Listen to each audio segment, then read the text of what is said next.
Topic पे जो topic आपने लिखा है उस पे आप लोग बातचीत करेंगे और कोशिश आपने ये करनी है कि इस तरह से आप लोग एक्सप्लेन करें ताकि आप ये समझें कि बिल्कुल गांव में जाकर के लोगों के बीच में जो है वही बात आपने रखनी है, वो चाहे जीजीएम से रिलेटेड है या जो भी आपका टॉपिक है। और ये अभी 3-4 बातें यहाँ शर्मा जी ने लिखी, एक इसमें मैं ऐड करना चाहूँगा, वो है डिटर्मिनेशन, दृढ़ निश्चय। अगर भाई साहब आपने दृढ़ निश्चय कर लिया, कोई चीज़ ठान ली कि ये हमने करना है, क्योंकि जब तक आप लोगों ने गोल फिक्स नहीं किया है तो शायद आप उस तरफ सोचना कम सोचेंगे। इसलिए जो दृढ़ निश्चय है वो बहुत जरूरी है। और उसका मैं अपना उदाहरण आपको देता हूं। 15 साल गवर्नमेंट जॉब की, उसके बाद जॉब छोड़ी, फिर बड़े उल्टे सीधे काम किए, एमएलए का इलेक्शन लड़ा, सारी चीज़ें की, उसके बाद लास्ट में फिर प्रधानी की। ठीक है, इससे पिछले टेन्योर में मैं प्रधान था, पीछे 15 से 20 में। और फिर दृढ़ निश्चय किया कि जो मेरी एजुकेशन है उसका कोई फ़ायदा नहीं हो पा रहा है, और कुछ लोगों की ऐसी कंपनी मिली और हमने वहीं से दृढ़ निश्चय किया कि हम इस गोल को अचीव करेंगे।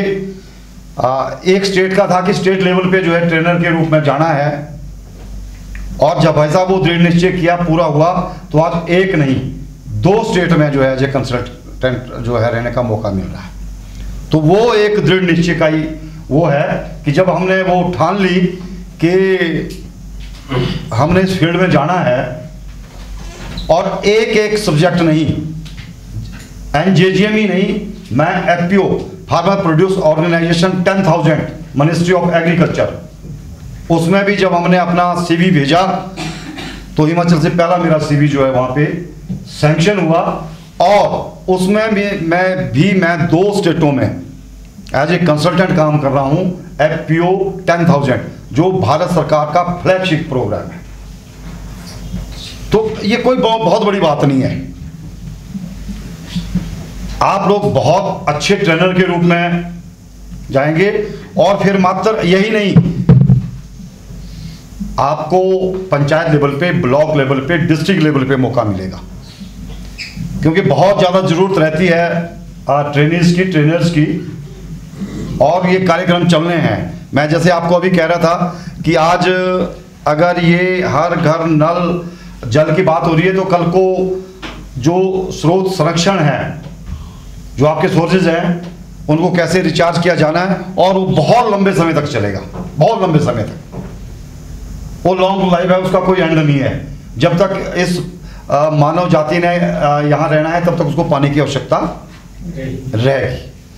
तो मेरा कहने का मतलब है ये इतना इंटरेस्टिंग जो है सब्जेक्ट है कि अगर इसके साथ आप जुड़ेंगे और इसमें सीखेंगे तो बड़ा लंबे समय तक जो है आप इसके साथ जुड़े रहेंगे।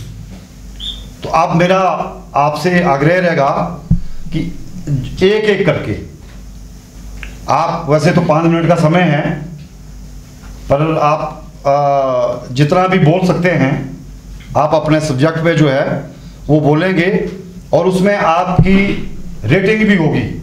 इस बात का आपने ध्यान रखना है। ये जो सेशन है इसमें आपकी रेटिंग होने वाली है, और वो जो रेटिंग है वो आपके सर्टिफिकेट के ऊपर अंकित होगी। इस बात का आपने ध्यान रखना है। जो आप सर्टिफिकेट लेके जाएंगे उसके ऊपर वो चीज़ लिखी जाएगी कि आपने कितने सफलतापूर्ण ढंग से जो है इस ट्रेनिंग में भाग लिया। वो अगर कोई अधिकारी आपसे पूछता है, देखता है कि भैया आपको सर्टिफिकेट भी मिला है, तो उस पर ये बाकायदा अंकित होगी। इस चीज़ का आपने ध्यान रखना है। और इस चीज़ को दिमाग से निकाल दें कि मैं पता नहीं क्या बोल रहा हूँ। शायद आप वो चीज़ यहाँ बोल रहे हैं जो हमारे को पता ही नहीं है, जो हमारे को आपसे सीखने को मिलेगी। इस तरह से आप दिमाग को बिल्कुल फ्रेश रखें। ये नहीं बड़ा अभी सोचने पता नहीं मैंने बोलना कैसा बोला जाएगा, क्या होगा, फिर अगर आपने ठीक भी बोलना होगा ना फिर भी आप गलत दिशा में जाएंगे। ठीक है नहीं, इसलिए फ्रेश दिमाग से भाई साहब जो आप बोल रहे हैं बिल्कुल ठीक बोल रहे हैं, और जो आप बोल रहे हैं वो हमारे को मालूम नहीं है, वो हम आपसे सीखेंगे। इसलिए बिल्कुल फ्रेश दिमाग से, फ्रेश उस चीज़ से। तो अब देखिए रेटिंग का क्या सिस्टम बनता है। शिल्पा जी को कॉल करते हैं, मुझे लगता है रेटिंग के लिए भी मेरे ख्याल तो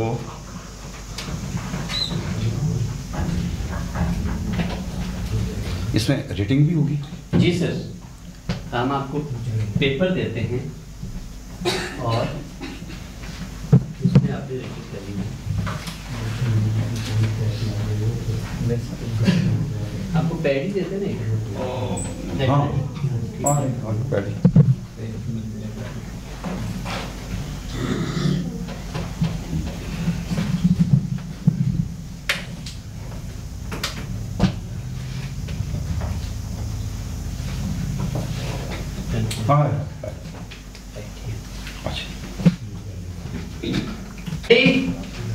यस सर।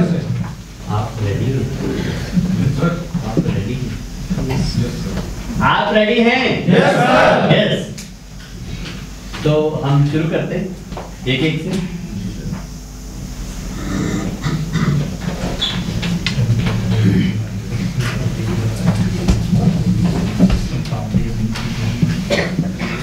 ये है पाटिल साहब। नंबर 1 कहाँ से शुरू करेंगे? अब आप पर छोड़ते हैं, लेफ्ट या राइट? लेफ्ट से आपसे शुरू करें।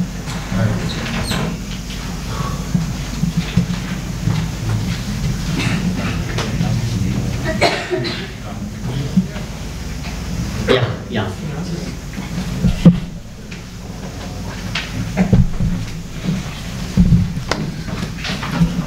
Good morning to all of you. जिस तरह से आप सभी को बताइए इंट्रोडक्शन से। नाम मेरा नाम शनि कुमार।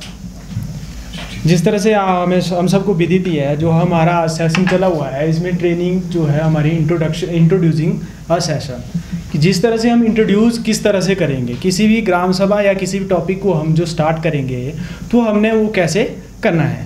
तो उसके लिए आप सभी ने या मैंने एक टॉपिक डिसाइड किया हुआ है, तो उसके रिगार्डिंग मैं आपको यहाँ पे इंट्रोड्यूस करूँगा जो अपना टॉपिक है।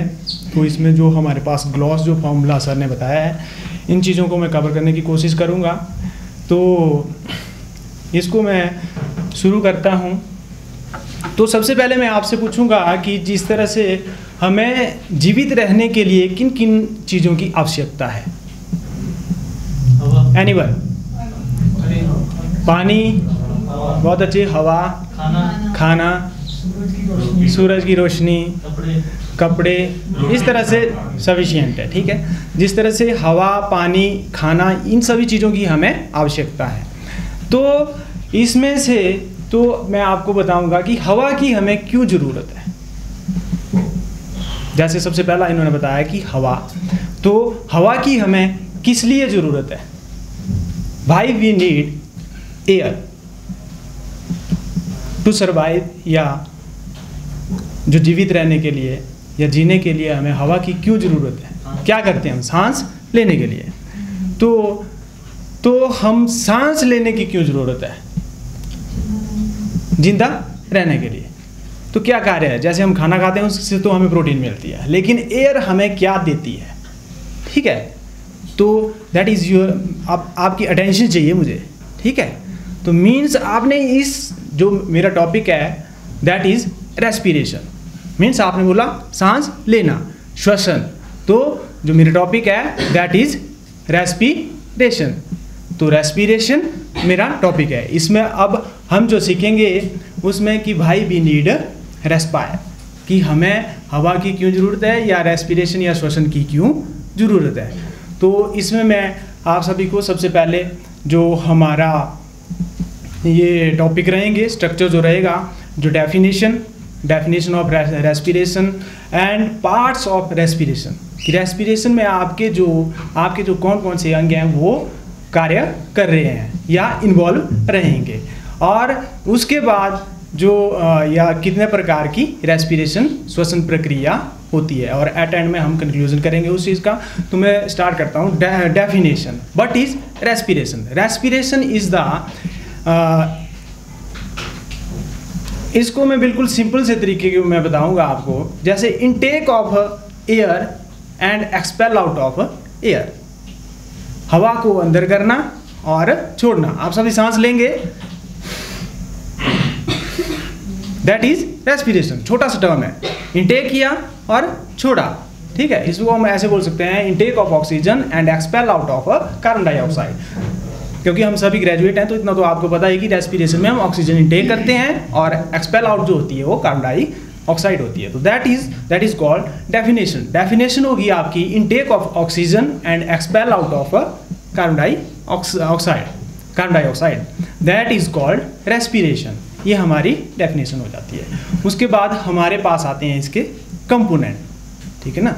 तो हम कर तो रहे हैं इनटेक, किस लिए कर रहे हैं, कौन कौन से अंग आ रहे हैं। तो फर्स्ट जो हमारा ऑर्गन है दैट इज नोज, या आपकी नोस्ट्रिल, ठीक है।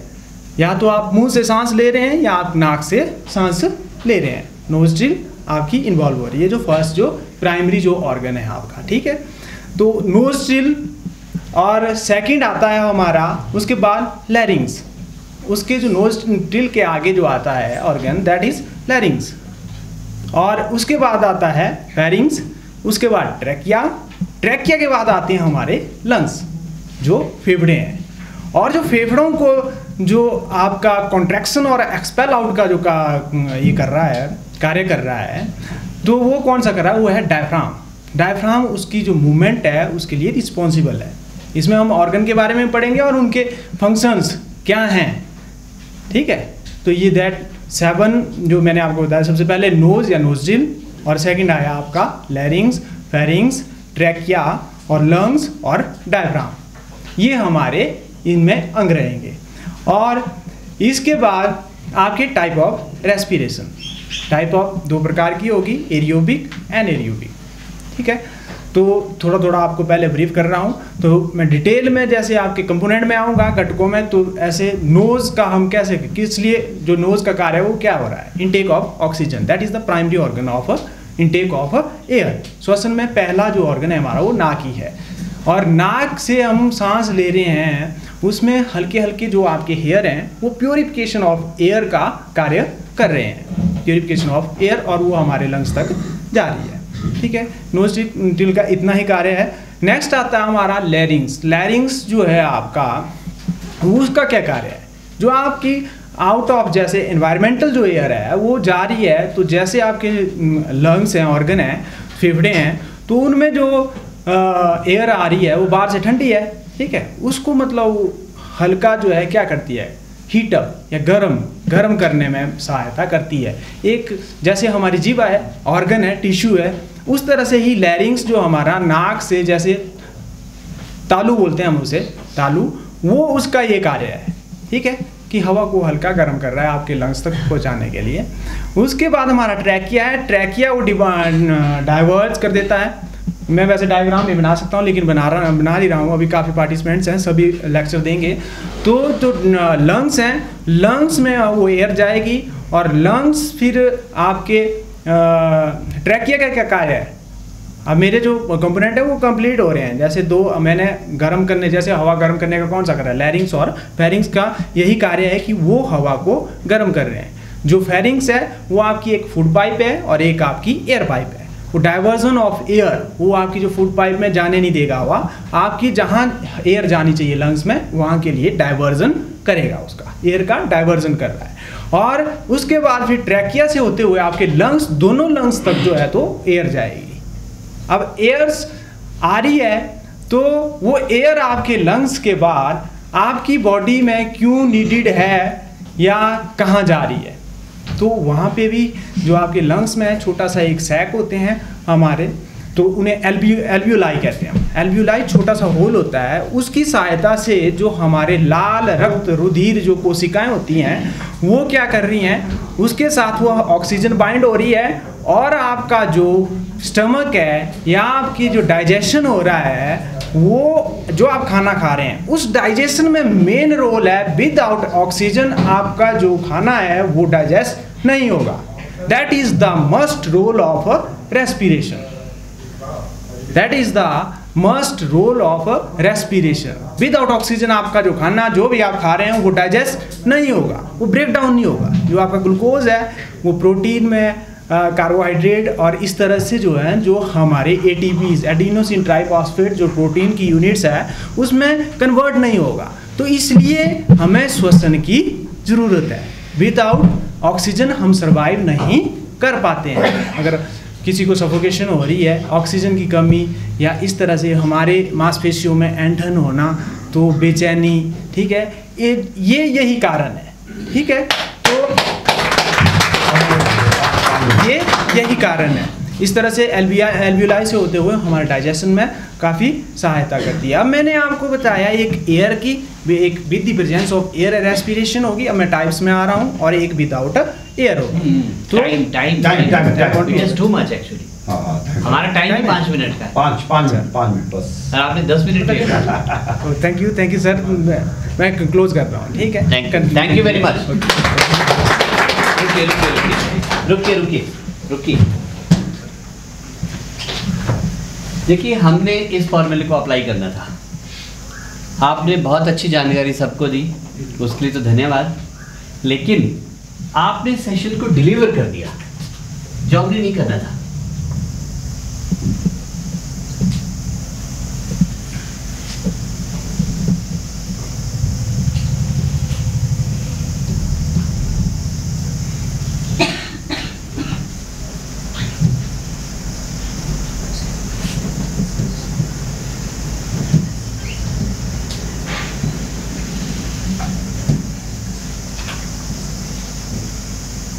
हमने 3 बातें की थी। सेशन को इंट्रोड्यूस करेंगे, सेशन को डिलीवर करेंगे, सेशन को कंक्लूड करेंगे। हम सेशन डिलीवरी में अभी नहीं है, एक्सप्लेनेशन हमने देनी ही नहीं है अपने विषय की, ना हमने अभी कंक्लूड करना है। हम सिर्फ इंट्रोडक्शन दे रहे हैं। आपने सेशन डिलीवर कर दिया, आपने सारी जो टेक्निकल इंफॉर्मेशन जो यहाँ देनी थी वो आपने यहाँ दे दी। यहाँ तो सिर्फ आपने मोटे मोटे तौर पे इंट्रोड्यूस करना था सेशन को, एक्सप्लेन नहीं करना था, लेकिन आपने एक्सप्लेन कर दिया। Number 1 attention.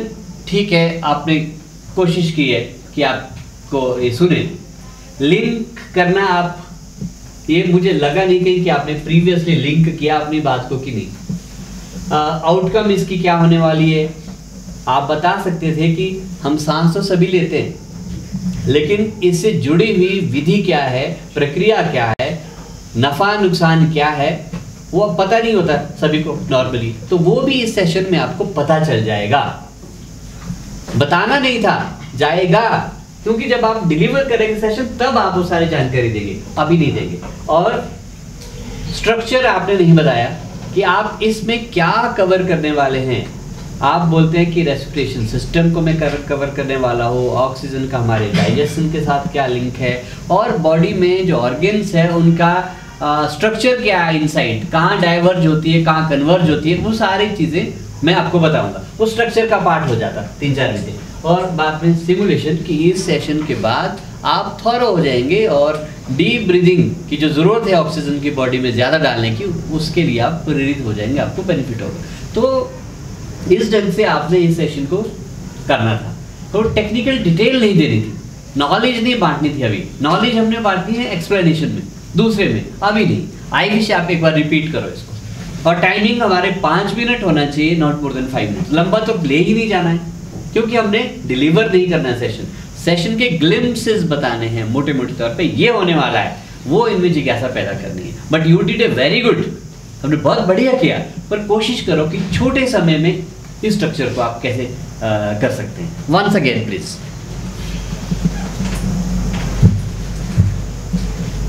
Again very good morning. तो जिस तरह से हमें सांस की क्यों ज़रूरत है, बाय वी नीड टू, जैसे एयर का मैंने आपको बताया था कि श्वसन के लिए हमें एयर नीडेड है। तो उसके बाद इसमें आज हम जो है रेस्पिरेशन के बारे में जानेंगे, ठीक है। उसके बाद जो है या हमने जो प्रीवियस या जैसे इन्होंने एयर का आपने बताया, प्रीवियस लेक्चर में ही बताया कि एयर जैसे हमें सांस लेने के लिए ज़रूरी है, तो इसमें हमने थोड़ा सा जाना कि क्यों ज़रूरी है। उसके बाद हमारा आता है आउटकम कि इससे हमें क्या क्या फ़ायदे होंगे, ठीक है। तो उसके बाद हमारा स्ट्रक्चर रहेगा, इसमें हम जानेंगे डेफिनेशन होगी आपकी पार्ट ऑफ रेस्पिरेशन और इसके टाइप्स, और एट एंड में सिमुलेशन आपको पता लगेगा कि जैसे आपको श्वास की कितनी ज़रूरत है, आपको एरियोबिक रेस्पिरेशन लाभान्वित है, ज़्यादा ज़रूरी है, एनएरियोबिक जो टाइप्स हैं, कौन सी रेस्पिरेशन आपके लिए, आपकी बॉडी के लिए ज़्यादा ज़रूरी है। That's all. Very good. अभी आप बहुत नज़दीक आए हैं इस विषय के। अगर इस विषय को मुझे करना हो, मान लो, कैसे होगा? Good morning friends. सभी सांस लेते हैं कि नहीं लेते हैं? लेकिन सांस की प्रक्रिया क्या है ये शायद सबको पता ना हो। आज का जो विषय है वो है श्वसन तंत्र, श्वसन प्रक्रिया, रेस्पिरेटरी सिस्टम। इस पे आज हम बात करने वाले हैं और इसके बात करने से, जानने से, सेशन में जब डिटेल में आपको डिस्क्राइब करूंगा तो आपको इसकी सारी प्रोसेस का पता चल जाएगा। सांस हम लेते कहाँ है, ये जाता क्या है, अंदर करता क्या है, बढ़ता क्या है, क्या है इसका फायदा होने वाला, वो एक क्लैरिटी आपको होने वाली है। और इसमें हम डिस्कस करने वाले हैं कि हम सांस की एंट्री कहाँ होती है, वहाँ ही जाके फूड को डाइजेस्ट कैसे करता है, हमारे बॉडी का स्ट्रक्चर कैसे बना कि सांस को ये सही जगह में पहुँचाता है, और इसका लाभ, इसकी रेस्पिरेशन सिस्टम डीप होना चाहिए, शॉर्ट होना चाहिए, इसके लाभ हानि क्या है, इस पे हम बात करने वाले हैं इन 4-5 मुद्दों पर। और ये जानने के बाद सेशन के एंड में आपको बहुत स्पष्टता हो जाएगी कि श्वसन प्रक्रिया कैसे काम करती है हमारी बॉडी में, और हमारी लॉन्जिविटी को लेकर, हमारे हेल्थ को लेकर ऑक्सीजन का क्या रोल होने वाला है, ये सब आपको पता चलेगा। और निश्चित रूप से आप इसको अपने जीवन में अपनाएंगे भी, और अपने परिवार में, अपने जो भी अपने आसपास के लोग हैं उनको भी एक ये जो सूचना है, जो संदेश है, ये पहुंचाने में आप सफल हो जाएंगे। तो मिलते हैं अगले सेशन में। That was a small introduction of this session. Thank you very much. तो दैट इज इंट्रोडक्शन। हमने एक्सप्लेनेशन में कब जाना है, जब दूसरे की बारी आएगी। अभी हम इंट्रोडक्शन दे रहे हैं। But anyway you really second में आपने बहुत बढ़िया इसको कंसोलिडेट करने की कोशिश की। Once again clapping for you please.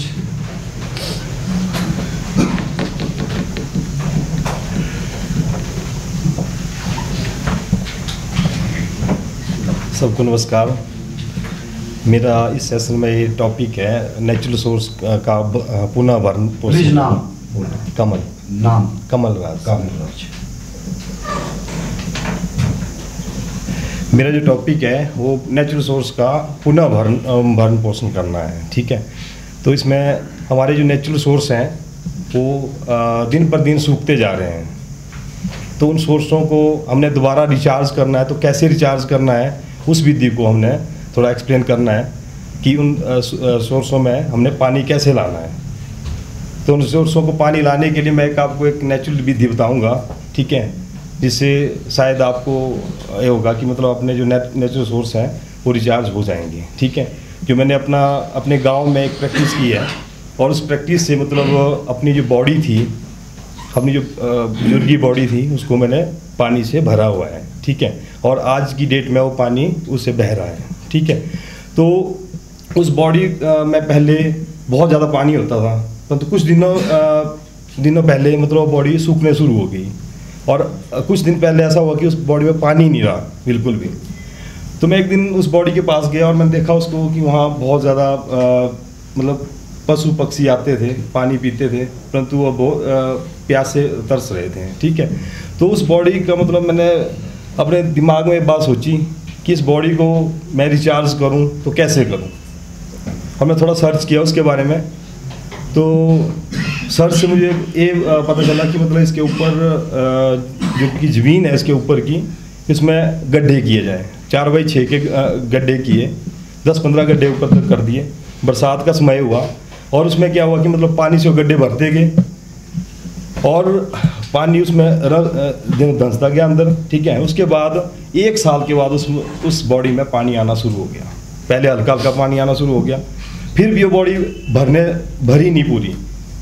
फिर मैंने दोबारा एक दिमाग लगाया अपनी तरफ से कि मतलब अगर बॉडी भर नहीं रही है तो क्यों नहीं भर रही है, क्या रीज़न क्या हो सकता है इसका। तो उसके आगे की जो ज़मीन थी उसमें मैंने थोड़ा आगे गड्ढा किया, वाटर लेवल का जो उसका लेवल था उससे नीचे खुदाई की और वहाँ पे RCC से उसको कवर किया पूरा तीनों साइडों से। और तीनों साइडों से कवर करने के बाद आज वो बॉडी मतलब पानी उसके बाहर बह रहा है। और एक मैंने उसमें गेट लगा दिया है, ठीक है। और एक हैंडपम्प आता है एक मतलब इसका, तो वो हैंडपम्प फिक्स करके अंदर बॉडी के अंदर कोई नहीं जाता और उस हैंडपम्प के द्वारा ही पानी भरते हैं। और पानी इसमें मतलब जब हैंडपम्प एक पुश करते हैं तो 2 इंच पानी उससे बाहर निकलता है, ठीक है जी। इसके बारे में सर आपने भी वही किया, आपने ज्ञान बांटना शुरू कर दिया। आपने बॉडी वाला जो काम किया है बहुत बढ़िया काम किया, इससे एक नॉलेज तो मिली है। एक तो ट्रेंचिंग इन्होंने की, ऊपर ट्रेंचिंग करने के बाद आपने बॉडी के नीचे वाले पोर्शन को सील किया। तो सिर्फ ट्रेंचिंग ही काम नहीं करेगी, नीचे सील भी करना पड़ेगा ताकि नीचे न जाए पानी।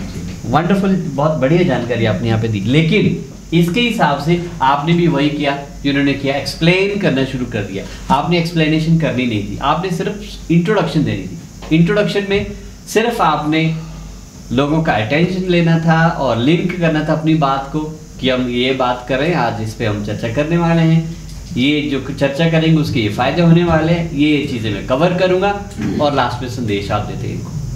तो वो जो आपने प्रैक्टिकली किया वो अभी नहीं बताना है, वो तो हमने सेशन जब डिलीवर करेंगे तब। अभी तो हम इंट्रोडक्शन दे रहे हैं। एक एक्सरसाइज थोड़ी सी 2 मिनट की हो जाए ज़रा प्लीज। री नमस्कार जी सर। एक प्राकृतिक स्रोत को हमने रिचार्ज करना है, ठीक है।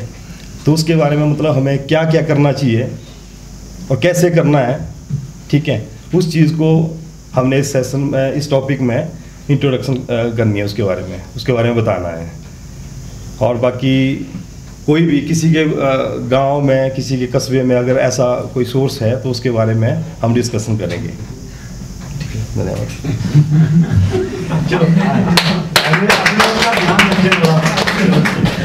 देखो, इस चीज को अगर मुझे एक्सप्लेन करना है, गुड मॉर्निंग, हम जल जीवन मिशन की बात करते रहे हैं और काम भी करते रहे काफ़ी टाइम से, लेकिन नेचुरल सोर्सेज को कैसे आप प्रिजर्व करेंगे, रिचार्ज करेंगे, वो भी जानना बड़ा ज़रूरी है। तो इसी कंटिन्यूशन में आज मैं बात करने वाला हूँ कि हम प्राकृतिक जो जल संसाधन है, स्रोत है, इनका कैसे हम रिचार्ज करेंगे, पानी उसमें बढ़े। तो इसमें ये जानने के बाद आपको एक क्लैरिटी आ जाएगी कि आपके अपने गांव में, घर के आसपास जहाँ पे भी ऐसे प्राकृतिक स्रोत हैं उनको आप रिचार्ज कर सकेंगे। ये सेशन सुनने के बाद आपको वो नॉलेज मिल जाएगी। और इसमें हम कवर करने वाले हैं, एक तो मैं अपनी स्टोरी सुनाने वाला हूँ कि जो मैंने प्रैक्टिकली अपने बॉडी के लिए काम किया था वो कैसे किया, वो मैं आपको बताने वाला हूँ। और मैं बताने वाला हूँ कि रेलिवेंट टेक्निक्स क्या हैं वाटर रिचार्ज करने के लिए, वो टेक्निक्स क्या क्या है उस पर बात करने वाला हूँ। और तीसरा मैं बात करूँगा कि इसमें चैलेंजेस क्या हो सकते हैं, चुनौतियाँ क्या है इसमें, और उसका समाधान हमने क्या निकालना है। इन 3 विषयों को मैं इसमें कवर करने वाला हूँ। और निश्चित रूप से इस सेशन को जानने के बाद आप इतने उत्साहित हो जाएंगे, इतनी क्लैरिटी आपको हो जाएगी कि आप घर में जाने के बाद तुरंत अपनी बॉडियों को और इन संसाधनों को खोजना शुरू करेंगे। और जो यहाँ पे प्रैक्टिस आपको बताऊंगा मैं, उसको आप वहाँ पे अप्लाई करना शुरू करेंगे। मिलते हैं अगले सेशन में। Thank you very much. Next in बातों का ध्यान रखें जो अभी 2 में हुई है। प्लीज आइए, आओ जी, आप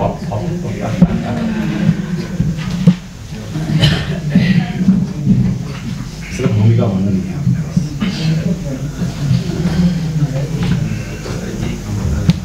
गुड मॉर्निंग एवरीवन, मैं मदन लाल। मेरा विषय है VWSC कमेटी। सबसे पहले हम ग्राम सभा इनवाइट करेंगे, उसके बाद पहले प्रधान और उपप्रधान, उसमें प्रधान और सेक्रेटरी चुनेंगे, और फिर उसके बाद जो है ग्राम सभा में सभी में से 15 लोगों का चयन करेंगे।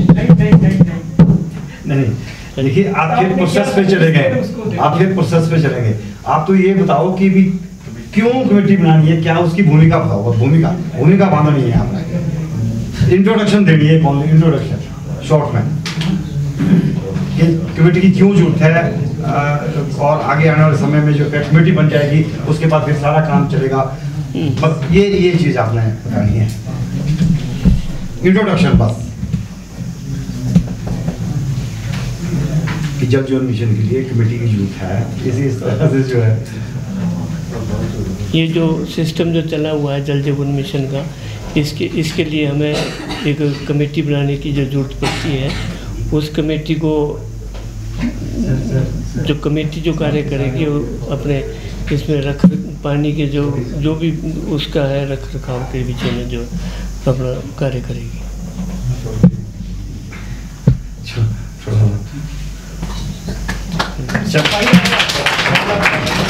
कमेटी का फायदा क्या होगा? लास्ट वाला एस वाला स्ट्रक्चर, चलो वो तो कंक्लूजन में होगा। चलो ठीक है, बैठो बैठ।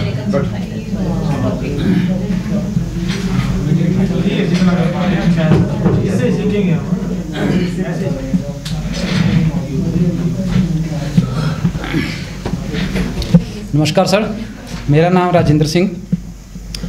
जैसा कि इससे पहले आपने सुना है कि जीने के लिए श्वसन लेना क्यों ज़रूरी है, सर ने बहुत अच्छी तरह बताया आपको।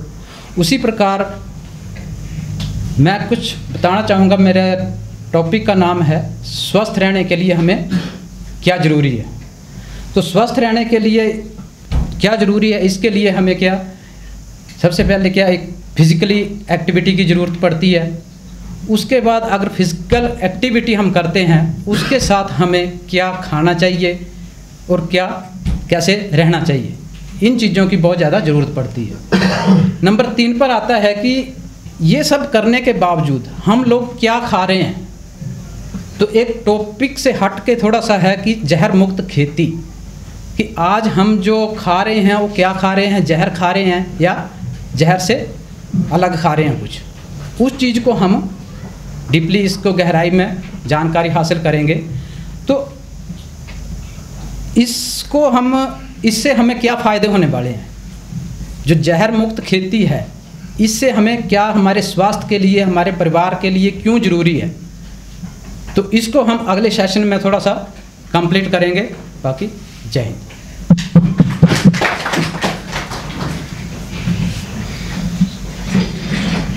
Next please.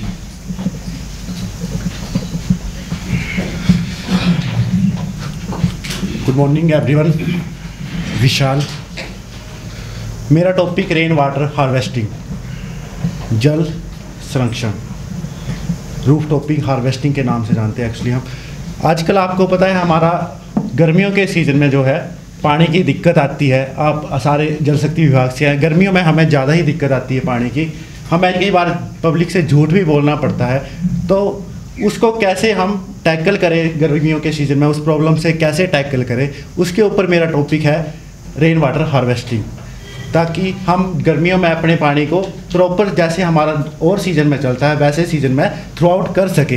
तो इसके लिए हम क्या करेंगे, एक प्रोसेस है रेन वाटर हार्वेस्टिंग का, जो कि मैं आपको अगले सेशन में डिलीवर करूँगा कि कैसे करना है आपको। बट इससे ये है कि आपको वो पूरे सीज़न में कैसे थ्रू आउट पानी करना है उसके बारे में जानकारी मिलेगी और अवश्य ये आपके काम आएगी। और इससे हमारी स्कीम में जो थ्रू आउट चली रहेंगी। और थोड़ा मैं इसमें रिचार्ज के बारे में बताऊंगा कि रेन वाटर से कैसे रिचार्ज करेंगे। Thank you.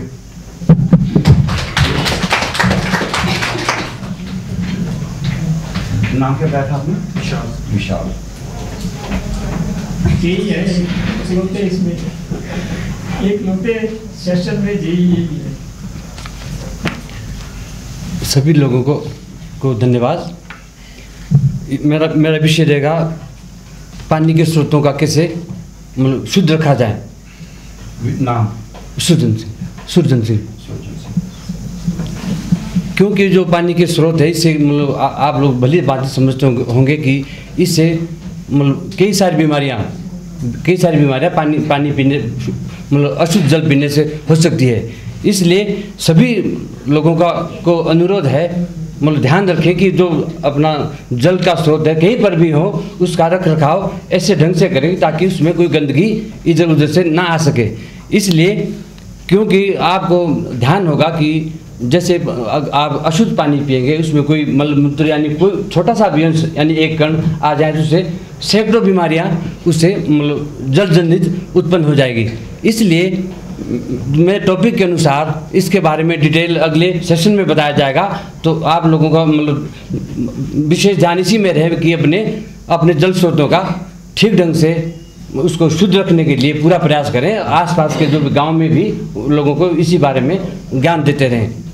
धन्यवाद।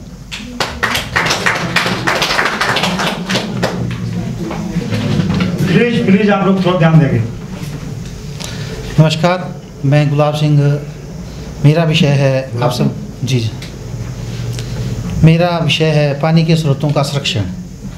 क्योंकि आने वाले समय में जैसे हम सब विभागीय आदमी यहाँ क्यों आए हैं, हमने इसमें क्या सीखना है, तो इसके लिए हमने नई जानकारियाँ लेनी है। तो पास आने वाले समय में जल संरक्षण जो है सबसे अहम भूमिका रखता है, जिसमें कि हमने इन चीज़ों के बारे में सबसे पहले सोचना है कि हमारा जल संरक्षण कैसे हो। जैसे कि आने वाले समय में स्रोतों के पास हमने किस तरह से उसको ये करना है। पहले गवर्नमेंट को इसके लिए क्या करना है, एस्टीमेट अप्रूवल के लिए पहले हमने पंचायत से इसमें रेजुलेशन देना है। उसके बाद विभाग के पास क्या कार्रवाई होनी है, प्राकलन तैयार करने हैं। उसके बाद जो है आगे की अप्रूवल के लिए गवर्नमेंट को देना है। तो ये हमारा प्रोसेस है। इसके जैसे लाभ है हमारे, तो अगर हम जल को साफ रखेंगे तो हमारे में बीमारियां नहीं होंगी और स्वस्थ रहेंगे परिवार भी, आदमी, पशु पक्षी और जानवर भी। तो इसके लास्ट में इसका निष्कर्ष मेरी ये प्रेरणा रहेगी कि जल संरक्षण के लिए जो है ज़्यादा से ज़्यादा ध्यान दें, सभी हमारे साथी भी और अपने परिवार के लोगों को भी इसके लिए जागरूक करें कि हमारा जो है जल संरक्षण किस तरह से हो, उसके लिए ये जागरूक करना है। धन्यवाद। गुड आफ्टरनून, मेरा नाम मुंशी राम है। मैं पानी के जल स्रोत के बारे में कुछ कहना चाहता हूँ। जैसे कि हमारे गांव में एक बावड़ी है जिसका पानी बहुत कम हो चुका है। उसको हमने जैसे गांव थोड़ा ऊपर है और पानी की बावड़ी जो नीचे है, तो उस पानी को हमने कैसे लोगों तक पहुंचाना है उसके विषय में मैं कुछ बोलना चाहता हूँ। कि जैसे गांव ऊपर है और बावड़ी नीचे है, तो उस पानी को हमने जो है आगे एक इनटेक में इकट्ठा करना है और पंचायत के लोगों को मतलब बता करके कि भाई इस पानी को हमने जो है गांव में कैसे फिर गांव के पीछे हमने एक टैंक बनाना है, टैंक में उसको कैसे पहुंचाना है। तो हम एक छोटा सा इसमें टुल्लू पंप से ही हम 20-25 घरों को कवर करेंगे और वो पानी जो है सब लोगों तक पहुंच जाएगा। यही मेरे धन्यवाद। नमस्कार साथियों, मेरा नाम डोले राम। मैं आप लोगों को जेजेएम के बारे में कुछ बताना चाहूँगा। डोले राम? हाँ जी, तो डोले राम सर। तो जेजेएम जैसे हम सभी डिस्कस कर रहे हैं कि रिसेंटली मोदी जी ने जेजेएम के बारे में कुछ लाल किले के प्रचार मतलब प्राचीर से अनाउंस किया कि हम जेजेएम के बारे में काम करने वाले हैं। तो हम इसके बारे में डिस्कस करेंगे। तो इससे जेजेएम क्यों चालू हो रहा है, क्यों किया गया है और इसके क्या बेनिफिट्स होंगे, इसकी क्या ज़रूरत पड़ी, इस संबंध में हम आपके समक्ष में जो आने वाला जो मेरा दूसरा लेक्चर होगा उसमें बात करूंगा। तो इसके क्या लाभ होने वाले हैं ये भी मैं आपके साथ शेयर करूंगा। तो इसमें मैं क्या क्या टॉपिक मतलब कवर करूँ, क्योंकि जेजेएम के अंडर जो हम काम करेंगे ये मतलब जो जन भागीदारी है उसके ऊपर ही काम करेगा। जो हमारी जन भागीदारी पंचायत के लेवल है वो काम करेगी। तो इसके ऊपर कैसे पंचायत इसमें इन्वॉल्व होगी, कैसे गांव के लोग इसमें इन्वॉल्व होंगे, जो गांव की ज़रूरतें हैं जो गांव के लोग अच्छे से समझ पाएंगे, डिपार्टमेंट नहीं समझता है। तो हम गांव के लोगों के साथ मिलकर कैसे गांव में पानी के स्रोत कौन से यूज़ करने हैं, कैसे कौन सी पाइपलाइन बिछनी है, ये सब डिस्कस करूँगा मैं आने वाले आपके सेशन में। तो ये हमारा स्ट्रक्चर रहेगा। तो जो भी हमारे आने वाले इसमें लाभ हानि होगी तो आप, मेरे को लगता है कि आप इसमें थोड़ा मेरे को अटेंशन देंगे। धन्यवाद।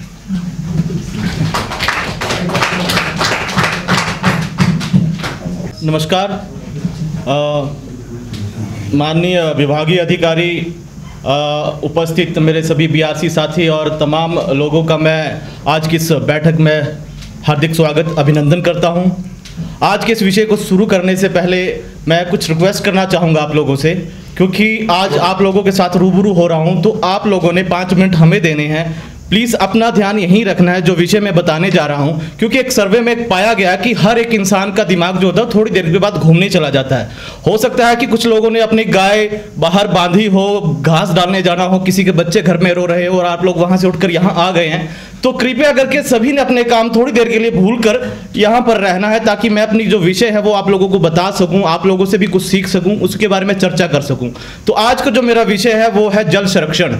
जल संरक्षण, जैसे कि आपको जानकारी होगी कि हिमाचल प्रदेश में जल जीवन मिशन के तहत अलग अलग तरह के कार्यक्रम चलाए जा रहे हैं। उसी के चलते पंचायतों में आज की डेट में जल पानी को लेकर कि हर एक घर में नल भी लगना है, अलग अलग तरीके के कार्यक्रम हैं। पर आज की डेट में जल संरक्षण करना क्यों जरूरी हो चुका है, उसके बारे में आपको थोड़ी सी मैं जानकारी दूंगा। तो सबसे पहले हमारे हिंदू धर्म में एक मान्यता होती थी कि जब बच्चा पैदा होता था तो पहला संस्कार हम कहां से करते थे, बता सकते हैं? घर में बच्चा पैदा होता है गंगा जल से, और अंतिम संस्कार भी कहीं पे होता है तो कहां जाके करते हैं? उनकी हरिद्वार में गंगा जल में ही जाके करते हैं। हमारी विवाह शादियों से लेकर कोई भी काम, हमारे घर में कोई त्योहार हो, हर एक काम में पानी जुड़ा हुआ है। आज के समय में पानी की ऐसी समस्या आ चुकी है, आपको जानकारी जहां से भी आप लोग होंगे, आपके गांव में कई जगह ऐसी बोरियां होंगी जो बिल्कुल सूखने की कगार में सूख गई हैं। हम पंचायतों में जब जाते हैं कई जगह बोरियों को कूड़ेदान बना दिया गया है, कूड़ा कचरा लोग डाल रहे हैं। हैंडपंप लगे हैं, हैंडपंप अगर आपके गांव में लगे हैं तो कई जगह ऐसे हैंडपंप होंगे, वो हैंडपंप तो दिख रहे हैं पर उसमें ना तो मोटर है, अगर आप पानी पीने जाओगे तो वहां पानी नहीं है। अब उसमें अगर हम मान कर चलते हैं कि पानी किसी टाइम में हैंडपंप लगा था तो वहां पानी भी था, तो आज के समय में कैसी समस्या आ गई कि वहां पर पानी नहीं है, बोरियां वो सूख गई हैं। हमारे बुजुर्ग जो थे, जो कहते थे कि मतलब जिन्होंने बोरियां बनाई थी, एक व्हाट्सएप में एक मैसेज आप लोगों ने पढ़ा होगा, बड़ा अच्छा मैसेज मिलता है, मैं आप लोगों को बताऊंगा कि हमारे बाप दादा ने पीने का पानी देखा खड और नहरों में। हमारे दादा परदादा के टाइम में खड और नहरों का पानी पीते थे। हमारे पिता ने देखा बोड़ी और कुओं में। पिता के टाइम में कहां पानी पीते थे हम?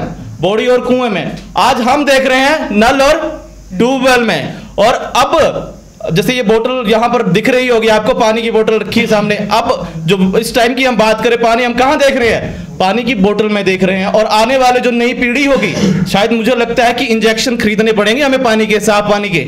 आने वाला समय ऐसा है, तो जल संरक्षण करना बहुत जरूरी है। आज की डेट में एक सर्वे में पाया गया था कि हमारा पहाड़ी इलाका है हिमाचल प्रदेश, और हिमाचल प्रदेश में ऐसी चीज होती है कि जो बारिश हिमाचल में पड़ती है वो ज्यादा 70% जो पानी होता है वो बह जाता है खड नालों में। 30 से 40% पानी ही भूमिगत जल में जाता है, जिससे हमारे जो सोर्सेज हैं वो रिचार्ज होते हैं। तो ज्यादा समय ना लूंगा मैं आप लोगों को एक ही जानकारी देना चाहूंगा कि जो भी हमारे सोर्सेज है, चाहे बोड़ी है गांव में, उसको हमने ठीक तरह से कवर करना है। कवर क्यों करना है? जल संरक्षण के साथ साथ ऐसा नहीं है कि कोई जंगली जानवर या कुत्ता भी वहां पर पानी पी रहा है और हम उसी बोड़ी में जाके पानी पी रहे हैं। उसके साथ साथ अगर हम उसको साफ कर रहे हैं तो क्लोरीनेशन भी जरूर करनी है। क्लोरीनेशन का आपको जानकारी होनी चाहिए कि अगर हमारे पास 1000 लीटर की टंकी है या 1000 लीटर में हमने क्लोरीनेशन करनी है तो 2.5 से 4 ग्राम की हमने क्लोरीनेशन करनी है। तो कुछ एक जानकारी थी जो मैंने आपको दी, और जाते जाते मैं चंद पंक्तियां कहना चाहूंगा कि जो जल को बचाएगा वही समझदार कहलाएगा। कि जो जल को बचाएगा वही समझदार कहलाएगा। जल को जरूर बचाना है, कल को आने वाली पीढ़ी को भी मुंह दिखाना है। तो इन्हीं शब्दों के साथ धन्यवाद। नाम? विजय कुमार। विजय। नमस्कार सभी को, और जितने भी मेरे प्रतिभागी हैं, जितनी भी प्रबुद्ध जनता है उनका, और ख़ासकर जो हमारे विभागाधिकारी हैं जिन्होंने मुझे इतना काबिल समझा कि मैं आपके बीच में बोल पाऊँ। मेरा नाम कपिल डोगरा है और बेसिकली डिस्ट्रिक्ट कांगड़ा से बिलोंग करता हूँ, और मेरा टॉपिक है कि जल को हम शुद्ध कैसे रख सकते हैं। तो आप लोगों के साथ मैं बातें शेयर करूंगा, जो हमारी जो पानी है उसको हम किस तरह से ठीक तरीके से रख सकते हैं, क्योंकि पानी का हमारे जीवन में जन्म से लेकर मृत्यु तक जो हमारा संबंध है।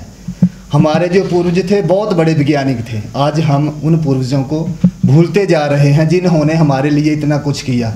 क्योंकि जो हमारे गाँवों में जो प्राकृतिक जल स्रोत थे, बौड़ियाँ थी, कुएँ थे, तो आप लोगों ने देखा होगा कि जब हमारे हिमाचल का कल्चर है कि जब हमारे गांव में शादी होती तो सबसे पहले क्या होता है, कर्म सुबह 4 बजे उठ करके मामा जो होता है वो न्यूंदर देते हैं। हमारे गांव में कहावत है कि जब तक जो हमारा प्राकृतिक जल स्रोत है, बॉडी है या कुआं, उसको न्यूंदर न दे। वो इसलिए देते थे कि जो पानी है वो भरपूर मात्रा में हमारे परिवार में रहे, जिस दिन कार्यक्रम है वो सफल हो जाए। और एक और दूसरी बात कि जो हमारी बौड़ियाँ थी, हमारे बुजुर्गों ने एक बौड़ियों के साथ एक डंगली सी लगाई होती थी, अगर हम कांगड़ी भाषा में बोले, एक डंगा सा लगा होता था कि उससे आगे जूते डाल करके हम लोग पानी नहीं भरते थे। और दूसरी बात हम करें कि उनको पता था कि अगर हम लोग पानी के पास जाएंगे जूते डाल करके, अगर हम बाहर से आ रहे हैं तो क्या होता था कि जूतों के साथ गंदगी लगी होगी, और गंदगी लगी होगी तो वो गंदगी पानी में जाएगी, और पानी में जाएगी तो वो पानी गंदा होगा। तो इसलिए हम लोगों को जूते डाल करके पानी के पास नहीं जाना चाहिए, और अपने बच्चों को भी हम लोगों को बताना चाहिए कि इस तरह से नहीं करना चाहिए हमें कि गंदे जूते डाल करके पानी के पास नहीं जाना चाहिए। और दूसरी बात, जब हमारे शादी होती है तो शादी के बाद जो बहू घर में लेके आते तो क्या करते हैं हम लोग, क्या करते हैं, आपके साइड नहीं करते होंगे, लेकिन हमारे गांव में जब बहू को लेकर के आते हैं तो पानी के पास ले जा करके उसको जो हमारा कूड़ होता है उसके साथ ही मिलाते हैं। लेकिन अब समय ये आ गया कि पानी के जो हमारे प्राकृतिक जल स्रोत है वो खत्म होते जा रहे हैं, उनके प्रति हमारा ध्यान जो बहुत कम होता जा रहा है। तो आजकल क्या कर रहे हैं, जो हैंडपम्प है या नलके, उनको टिकलू बिंदलू लगा करके उनको ही पूजा पाठ कर दिए जा रहे हैं। तो इसलिए हम लोगों को जो हमारे जल स्रोत हैं, जो प्राकृतिक जल स्रोत हैं, उनको बचा के रखना है। ज़्यादा ना बोलता हूँ, अपनी वाणी को यहाँ पर ही विराम देता हूँ, और भविष्य में आशा ही नहीं पूर्ण विश्वास है मुझे कि आप लोग हमारे जो प्राकृतिक जल स्रोत हैं उनको शुद्ध रखने में हमारा सहयोग करेंगे। धन्यवाद।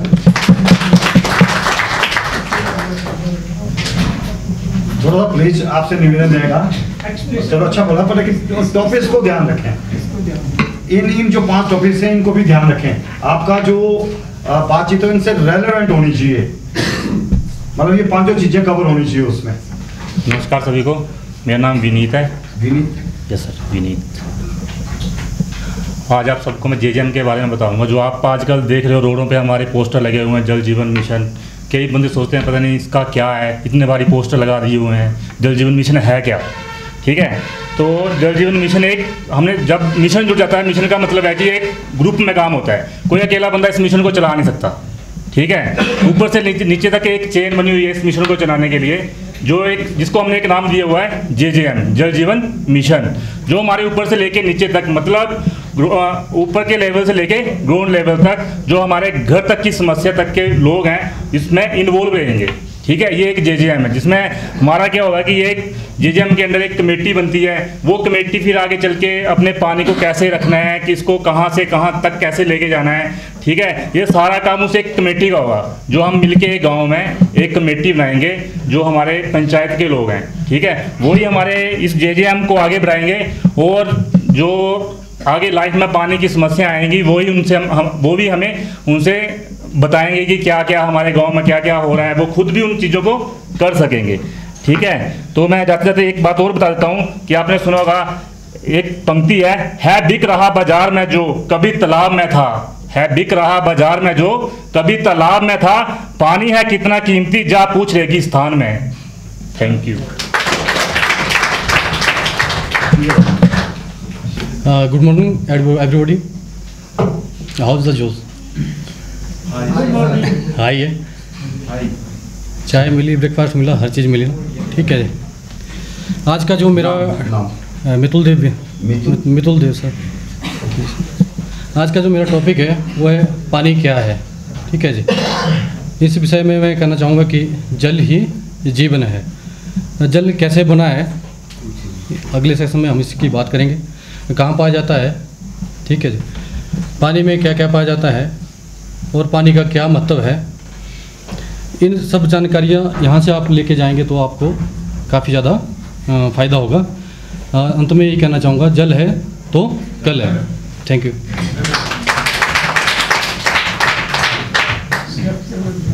नमस्कार, मेरा नाम जितेंद्र, मैं लाहौर से। जितेंद्र? हाँ जी। मैं जल जीवन मिशन के बारे में बात करना चाहता हूँ। अलग शिक्षा में जल मतलब कैसे लाहौर जैसे एरिया में स्थिति ऐसे ही है, बहुत बुरी हाल है जी। तो वो सर्दियों में किस तरह से पाइप को दबाना, उसके बारे में मैं अगले सेक्शन में बात करना चाहता हूँ। चलो एक्सप्लेनेशन करो ना आप, जल कैसे, जल के ऊपर है। हाँ जी जी, जल जीवन थोड़ा। तो लाहौल में जैसे सर्दियों में बहुत प्रॉब्लम आता है जी, जैसे पाइप उसको मतलब किस तरह से मेंटेन रखना है। सर्दियों में मतलब आप 6 महीने में बंद हो जाते हैं, पानी पूरे पाइपों में जम जाते हैं। इसको किस तरह से हमें मेंटेन करना, उसको किस तरह से रखना, इसके बारे में अगले उसमें बताऊंगा।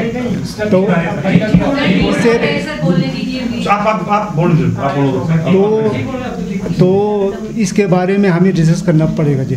जैसे हमारे लाहौल में होता है टैंक में जैसे सर्दियों में मतलब चलते नहीं जी, सर्दियों में पूरा स्टोर नहीं होता है, पूरा जम जाता है। तो उसके बारे में थोड़ा सोचने के विचार करेंगे जी। जैसे यहाँ जैसे एरिया में जैसे टैंक बनाते हैं, सर्दी गर्मी चल रहे होते हैं जी। लाहौल में ऐसा नहीं है कि लाहौल में हमेशा ओपन ही रखना पड़ता है, नहीं तो पूरे जम जाते हैं। इससे हम इसके बारे में ठीक है। नमस्कार सभी को, मेरा नाम शंकर लाल, लाहौल से। मैं आप शंकर लाल। हाँ जी। मैं चश्मा और पानी को स्वच्छ रखने के बारे में बताऊंगा आपको। चश्मा एक प्राकृतिक स्रोत है जो पहाड़ों और के क्षेत्रों से ज़मीन के नीचे से आती है और पहाड़ों के दरारों से निकलती है, और ये किसी जलाशय में ज़मीन के नीचे से निकलती है। तो इसे हमें साफ इसके आसपास हमें साफ सफाई रखनी चाहिए। इससे हमें फेंसिंग की ज़रूरत होती है, फेंसिंग करके, ताकि वहाँ पर कोई जीव जंतु या कोई गंदगी ना फैला सके। इससे हमें स्वच्छ जल मिलेगी। जल ही जीवन है। धन्यवाद। मेरा नमस्कार, मेरा नाम अंकित कुमार, और जैसे कि मेरा टॉपिक है एक्सप्लेनेशन। जैसे कि हम सभी को टॉपिक मिले हुए हैं, तो प्रत्येक व्यक्ति आगे आकर जो भी एक्सप्लेन कर रहा है उसके बारे में मैं आपके सामने डिस्कशन करना चाहूँगा। तो एक्सप्लेनेशन होता क्या है? तो इसका एक्सप्लेनेशन होता है टू मेक समथिंग क्लियर, या इन अदर वर्ड्स आप बोल सकते हो जस्टिफाई करना, किसी चीज़ को क्लैरिफाई करना, उसको हम एक्सप्लेनेशन बोलते हैं। तो बेटर एक्सप्लेनेशन के लिए जो भी हमारा मतलब स्पीकर होता है या जो एक्सप्लेनर थोड़ा एक्सप्लेन कर रहा होता है, तो मतलब he need many type of qualities. उसके अंदर मतलब कई टाइप की क्वालिटी चाहिए होती है, मतलब कोई चीज़ें उसको ध्यान रखना ज़रूरी होती है। तो उन क्वालिटीज़ के बारे में आपके सामने डिस्कशन करूँगा। तो फर्स्ट क्वालिटी आती है हमारी हैव ए गुड स्क्रिप्ट, कि जो भी हमने एक्सप्लेन करना है इन फ्रंट ऑफ अदर्स, तो उसकी जो हमारे माइंड ऑफ व्यू है उसके अंदर एक मतलब अच्छी स्क्रिप्ट ऑलरेडी हमने प्रिपेयर की हो अपने आप को, ताकि हम दूसरों के सामने उस मकसद को रख सकें। फिर उसके बाद सेकंड इसमें जैसे कम्युनिकेट ब्रांड वैल्यू, मतलब जो भी हम कम्युनिकेशन कर रहे हैं मतलब ड्यूरिंग एक्सप्लेनेशन के टाइम, तो कम्युनिकेशन के ऊपर भी हमें ध्यान रखना होगा कि हमारा कम्युनिकेशन वर्बली है या नॉन वर्बली कर रहे हैं, या जो हमारे एक्सप्रेशन है ड्यूरिंग एक्सप्लेन करने के टाइम, तो एक्सप्रेशन पे भी हमें ध्यान रखना है, मतलब गुड एक्सप्रेशन होने चाहिए। और उसके बाद मतलब इफ़ेक्टिव वे, जो भी मतलब टॉकिंग ऑफ सेंस है वो इफ़ेक्टिव होनी चाहिए, मतलब जो हमारे श्रोतागण हैं वो मतलब इस तरीके से समझ सके, मतलब इस तरीके से उनके सामने व्याख्या की जाए। और उसके बाद शेयरेबिलिटी, मतलब अच्छे तरीके से शेयर कर सके बातों को, तो शेयरेबिलिटी क्वालिटी होना भी ज़रूरी है। फिर उसके बाद मतलब आई ठीक है, आई कॉन्टैक्ट आपके डिलीवर पे चले गए हैं, थोड़ा सा उन टॉपिक्स पे ध्यान दें प्लीज। ठीक है, बहुत अच्छा, लेकिन आप पूरा डिलीवर कर रहे हैं, पूरा एक्सप्लेनेशन कर रहे हैं। थोड़ा सा स्ट्रक्चर, ये स्ट्रक्चर में आएगा आपका जो ये सब कंपोनेंट है ना आपके। जी सर। ठीक है, इसका फायदे बता दीजिए भी फायदे। तो फायदे इससे होंगे कि जो भी मतलब बात स्पीकर ने आपके सामने रखनी होगी, एक्सप्लेनेशन है वो, मतलब आप उस बात को आराम से इजी तरह से समझ पाएंगे, आपको किसी तरह की कोई दिक्कत नहीं होगी। या जो मकसद होगा बताने का, स्पीकर उस मकसद को बताने में कामयाब रहेगा। धन्यवाद। इससे पहले कि अगला वक्ता है, मेरा आपसे निवेदन रहेगा, देखिए हमने लेक्चर देने के लिए एनवायरनमेंट बनाना है, एक वातावरण तैयार करना है। आज हमें जो अभी है उस पे बात करनी है, एक वातावरण पे, ठीक है। इन्होंने बहुत अच्छा बोला, लेकिन इन्होंने सारे अपना वो उसके कंपोनेंट बता दिए कि ये कंपोनेंट है, इससे ये होगा। हमने अभी 2-4 मिनट में एक ऐसा एनवायरनमेंट बनाना है कि सब लोग उस एनवायरनमेंट को सुने और उसके बाद उससे क्या फायदा होने वाला है आपकी जिंदगी में, आपके समुदाय को, व्यक्तिगत किसको क्या फायदा होने वाला है, उससे क्या स्ट्रक्चर होगा उसका, उसके छोटे छोटे कंपोनेंट क्या होंगे और उससे आने वाले को क्या मैसेज क्या देंगे हम।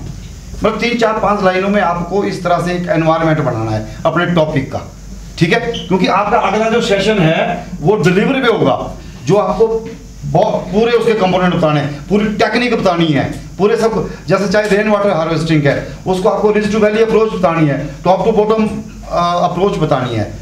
जैसे भाई साहब ने यहाँ दिया था, इन्होंने सारी ब्रीदिंग की सारी प्रक्रिया बता दी थी, वो आपका जब होगा कि आपने लेक्चर डिलीवर करना है। तो प्लीज थोड़ा सा इन चीज़ों पे आप लोग ध्यान रखें कि भी अभी जो है आप एक इंट्रोडक्शन दे रहे हैं और आप एक वातावरण बना रहे हैं, एनवायरनमेंट बना रहे हैं, ऐसा वातावरण बना रहे हैं कि लोगों को आपकी बात को सुनने के लिए मजबूर होना।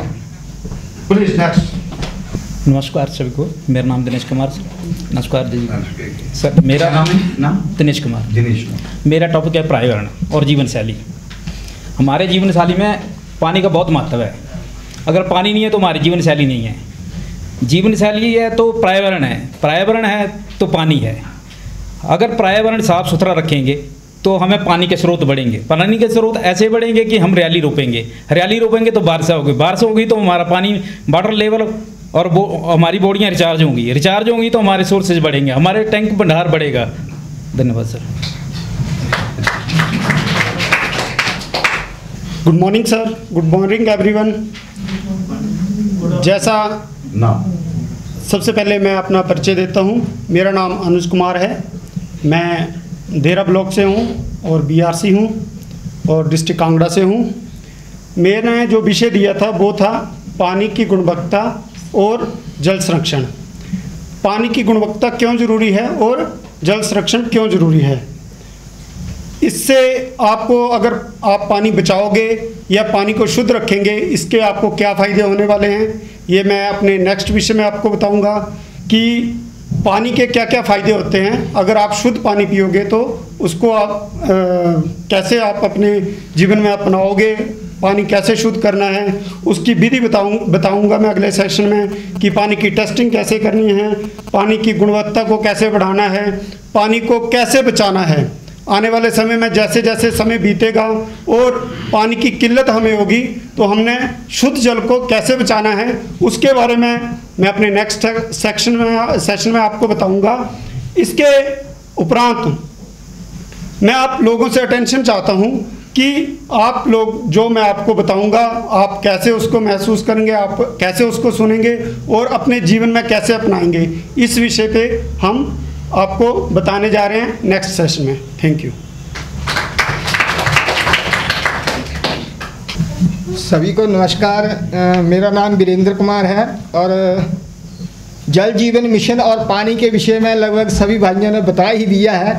तो मेरा टॉपिक इसके थोड़ा हट के है कि डर होता क्या है। हम सबको लगता है किसी न किसी चीज़ से, मतलब डर कई प्रकार का होता है, काल्पनिक, वास्तविक, या किसी घटना को देखकर या असफलता को देखकर या कुछ खो देने का डर। मतलब डर 4-5 या कुछ इससे अलग भी इसको डिफाइन हम कर सकते हैं। तो डर का मेरा जो मैंने ये विषय लिया तो मैं भी यहाँ खड़े होने से डरता था, इसीलिए ये विषय लिया था। अगर मैं 2-4 मिनट यहाँ से नहीं बोलता तो कुछ लोग हंसते, कुछ बातें करते, तो इसी डर को मिटाने के लिए मैंने ये डर का विषय लिया था। धन्यवाद। नमस्कार, मेरा नाम है सीमा अवस्थी, BRC बैजनाथ। जीवन में सफलता प्राप्त करने के लिए सबसे ज़रूरी क्या है? मेरा मानना है आत्मविश्वास, सेल्फ कॉन्फिडेंस। आज का मेरा विषय रहेगा सेल्फ कॉन्फिडेंस। तो आने वाले सेशन में हम कुछ इन बातों को विस्तार से पढ़ेंगे कि नेगेटिव थॉट से कैसे दूर रहें, कैसे हम अपनी प्रशंसा स्वीकार करें, कैसे हम उन लोगों के साथ रहें जो हमारा कॉन्फिडेंस लेवल बढ़ाते हों, कैसे हम अपनी उपलब्धियों को याद करें कि क्या क्या हमारी उपलब्धियां हैं, गलतियां करने से क्यों ना डरें, गलतियों से ही इंसान सीखता है, खुद पर क्यों भरोसा रखें, अगर खुद पर भरोसा होगा तभी हम सफलता प्राप्त कर सकते हैं। ये कुछ चीज़ों को हम आने वाले सेशन में पढ़ेंगे और ये भी सीखेंगे क्यों हम आराम आराम से बात करें, क्यों हम अपने बात को दूसरे सामने वाले के सामने अच्छे ढंग से रख सके ताकि वो ढंग से समझ सके। इससे हमें क्या फ़ायदा होगा कि हम लाइफ में, ज़िंदगी में कभी असफल नहीं होंगे। हमारा आत्मविश्वास इतना सही होगा कि हम जो बोल रहे हैं वो बिल्कुल सही है और बिल्कुल ठीक है हमारे जीवन के लिए। धन्यवाद। सबको नमस्कार, मैं BRC धर्मपुर अंजुला ठाकुर। मेरा आज का विषय है आत्म संयम। आत्म संयम का सीधा और शाब्दिक अर्थ है धैर्य रखना। ये आत्म संयम है क्या? आत्म संयम अपने ऊपर विश्वास रखना, अपने ऊपर धैर्य रखना। ये हम BRC हैं, BRC जो अदर फील्ड से आए हुए कर्मचारी हैं, फील्ड में ही सभी काम करते हैं। तो आत्म संयम सबके लिए ज़रूरी है। क्यों? क्योंकि हम सभी पब्लिक में काम करते हैं, जहाँ पे पॉलिटिकल इश्यूज ज़्यादा होते हैं वहाँ पे दिक्कत ज़्यादा होती है और कई बार कुछ ऐसी स्थितियाँ बनती हैं हमें कहीं पे बोलने का मौका ही नहीं दिया जाता। कभी ऐसी स्थिति बनती है, आप लोगों ने खुद भी फेस की होगी। मेरे जो कार्यकाल हुआ 8 वर्ष का, उसमें मुझे इस वर्ष बहुत दिक्कत आई क्योंकि इस वर्ष पॉलिटिकल इश्यूज इतने रहे कि कई बार तो आत्म संयम ख़त्म हो जाता था। मैं अपनी पर्सनल बात शेयर करती हूँ। तो आत्म संयम सभी बनाए रखें, क्योंकि हम जिस विश्वास के साथ और जिस संयम के साथ अपना काम कर सकते हैं, हम कभी भी कमज़ोर नहीं पड़ सकते। क्योंकि जो पॉलिटिकल इश्यूज ऐसी चीज़ है, आदमी को कमज़ोर बना देती है। ना तो हमें अपनी बात रखने देते हैं, ना तो हमें अपना कार्य करने देते हैं। कुछ तो जैसे हमारा काम फिर ऑफिस में भी है और जो हमारे ऑफिसर्स हैं, आपके ब्लॉक में तो शायद ये बात हुई नहीं होगी। मैं एक ऐसे ब्लॉक से हूँ वहाँ पे राजनीतिज्ञ बहुत ज़्यादा हैं, तो वहाँ पे नहीं सर, मैं जो बात कर रही हूँ ना वो सिर्फ इसी पे, तो आत्म संयम ना होए। हाँ ठीक है, वो भी ठीक है, और जो हाँ ठीक है सर। तो मतलब कई बार ऑफिसर्स ऐसी चीज़ बोल देते हैं बीच में कि हम अपनी बात रख ही नहीं पाते कभी कभी। तो आत्म संयम के साथ अगर हम अपनी बात रखना चाहते हैं तो हम बिल्कुल सही समझदारी के साथ बात रख सकते हैं और मनवा भी सकते हैं कि हम अपनी जगह पे सही हैं। क्योंकि जो काम है हमारा, हमें उसको आगे बढ़ाना है तो आत्म संयम के साथ ही बढ़ा सकते हैं। और इसके जो फ़ायदे हैं, ये जो हमारी सभ्यता है इसको भी दर्शाता है और जो हमारी नैतिकता है इसको भी। अगर हम क्रोध करेंगे, गुस्सा करेंगे तो इसमें हमारा नुकसान ही नुकसान है। तो संयम के साथ, सबके साथ, जो हमारे विपरीत में है उनके साथ भी मेल बनाकर चलना। क्योंकि मैंने ऐसा सीखा कि हम अगर उनके साथ भी मेल बनाकर चलते हैं तो उनको हमारे साथ बात करनी पड़ती है, क्योंकि कभी वो ये नहीं बोल पाते कि ये आदमी सही नहीं है।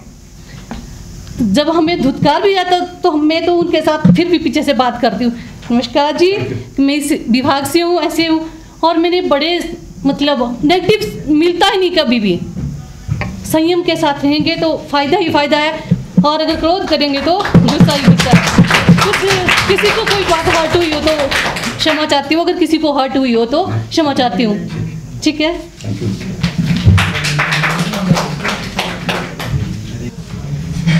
नमस्कार, मेरा नाम रजनी देवी, मैं सब डिवीज़न टीरा से। मेरा टॉपिक है नशा मुक्ति। कि आजकल की हमारी जो युवा पीढ़ी है वो नशे की लत में डूबी जा रही है, उसे हमें कैसे निकालना है और कैसे अपने भविष्य को बचाना है, उसके ऊपर मैं बात करना चाहूँगी। और इस नशा जो हमारे देश में पड़ा, और जो इन नशा अपनी जड़ें जो हमारे देश में बीज बोता जा रहा है, इसके लिए कौन कौन जिम्मेवार है। इसके लिए जो हमारे टॉपिक्स रहेंगे वो है, सबसे पहले आएगा हमारा समाज, दूसरा सबसे पहले आएगा परिवार, फिर आएगा समाज, दुकानदार, कानून और पंचायत, ये सभी आएंगे। इसे मैं अगले सेशन में आपसे डिस्कस करूंगी और इसके बारे में बताऊंगी कि ये किस हद तक इसके लिए जिम्मेदार है और ये किस तरह इस नशा से हमें मुक्ति दिला पाएंगे। तो ज़्यादा न कहते हुए इसे नेक्स्ट सेशन में बताएंगे। और इसका कंक्लूजन मैं आपको इस पंक्तियों से करूंगी। जन जन का है यही संदेश, जन जन का है यही संदेश, नशा मुक्त हो अपना देश। धन्यवाद। नमस्कार जी आप सभी को। मैं बीआरसी सीमा और बिलोंग डिस्ट्रिक्ट मंडी से करती हूँ, सुंदरनगर में पोस्टिंग हूँ। आज मैं आपसे कुछ बात करना चाहूँगी। कल 2 दिनों से हमारा सेशन चला हुआ है, हम कुछ ना कुछ सीख रहे हैं और जो भी हम सीख रहे हैं पानी से रिलेटेड ही सीख रहे हैं। जो भी हमें बताया जाए, जल जीवन मिशन के बारे में बताया गया, आपको और भी टॉपिक्स बताए गए, तो आप सब ने वो गेन किया, सीखा। कितना सीखा वो हम सब जानते हैं। मेरा अभी दूसरी बार का ट्रेनिंग है तो शायद ज़्यादा मैं नहीं जानती, बोल भी नहीं पाऊँगी, पर जो जितना बोल पाऊँगी उतना मैं आपको बताऊँगी। तो हमें सब पूरे दिन में हमारी जो ज़रूरत है सुबह से स्टार्ट होता है हमारा पानी से। तो हमें जब हम पानी की शुरुआत करेंगे, पानी में सुबह से पानी की शुरुआत होती है। हमें घर में महिलाओं को सबसे ज़्यादा पता है कि हमें पानी की कितनी ज़रूरत होती है, कितना पानी कहाँ पे प्रयोग किया जाता है। फिर उसके बाद होता है कि हम पानी का प्रयोग करते हैं तो हम ये नहीं देखते हम पानी का प्रयोग कैसे कर रहे हैं और कहाँ कर रहे हैं। हम पानी, जैसे हम ब्रश कर रहे होते हैं तो उस पानी की वेस्टिंग बहुत ज़्यादा होती है, तो हम सुबह जैसे ब्रश कर रहे हैं तो पानी का नल का खुला छोड़ देते हैं, तो उससे पानी हमारा वेस्ट होता है। कपड़े धो रहे हैं तो उसमें हमें 1 बाल्टी की ज़रूरत होती है, तो हम वहाँ पे 2-3 बाल्टियाँ लगा लेते हैं। ठीक है। उसके बाद हम ऐसा करते हैं कि जो हमारी नहाने के लिए पानी चाहिए होता है वो 1 की जगह 2 लगा देते हैं। हम ऐसे मतलब पानी को बचाते नहीं है। तो हमें ऐसा करना है कि पानी हमें बचाना है। जो आज हम पानी बचाएंगे तो कल आने वाले टाइम के लिए हमारा पानी बचेगा। तो जैसे आज पानी बचाओगे तो आज कल हमारे बच्चों के लिए पानी नहीं रहेगा, जैसे आज हम वेस्ट कर रहे हैं। तो हम चाहेंगे कि आप पानी को बचाओ और उसका संरक्षण करो। और जो आप पानी मतलब कपड़ों धोने के लिए पानी का प्रयोग करते हो उसको बचा के आप पौधों को दो, अपने जो खेती बाड़ी करते हैं उसके लिए उसको इस्तेमाल करो। ज़्यादा ना कहूँगी, जो भी हम आगे वाले सेशन में पढ़ेंगे, इससे आगे इतना ही बोलूँगी। Thank you. नमस्कार, मैं भावना ठाकुर। मैं आपको सबसे पहले धन्यवाद देना चाहती हूँ कि आपने मुझे यहाँ बुलाया और मेरे विचार आप सुनेंगे। मैं आपको प्रार्थना के विषय में बताऊँगी। प्रार्थना क्या होती है? प्रार्थना वो होती है जो हम आंखें बंद करके भगवान से करते हैं, मन की शांति के लिए, सुख शांति के लिए, समृद्धि के लिए, अच्छे वातावरण की शुद्धि के लिए, अपने मन की शुद्धि के लिए, आत्मा की शुद्धि के लिए। मैं आपको आगे प्रार्थना किस प्रकार से की जाती है और प्रार्थना का क्या महत्व है इसके विषय में बताऊंगी। धन्यवाद। नमस्कार, मेरा नाम रंजना ठाकुर है। मैं बीआरसी के पद पर सब डिवीज़न बग्गी बल में कार्यरत हूँ। मेरा आज का टॉपिक होगा एफटी के ऊपर, field test kit. Field test kit उसके क्या क्या यूज रहेंगे। हम पंचायतों को, वैसे पंचायतों में दी हुई है फील्ड टेस्ट किटें, वहाँ पे उनका यूज किस तरह से किया जाता है, महिलाएं पानी की टेस्टिंग किस तरह से, फील्ड टेस्ट किट से किस तरह से की जाएगी, उसके बारे में मैं जानकारी दूंगी। धन्यवाद।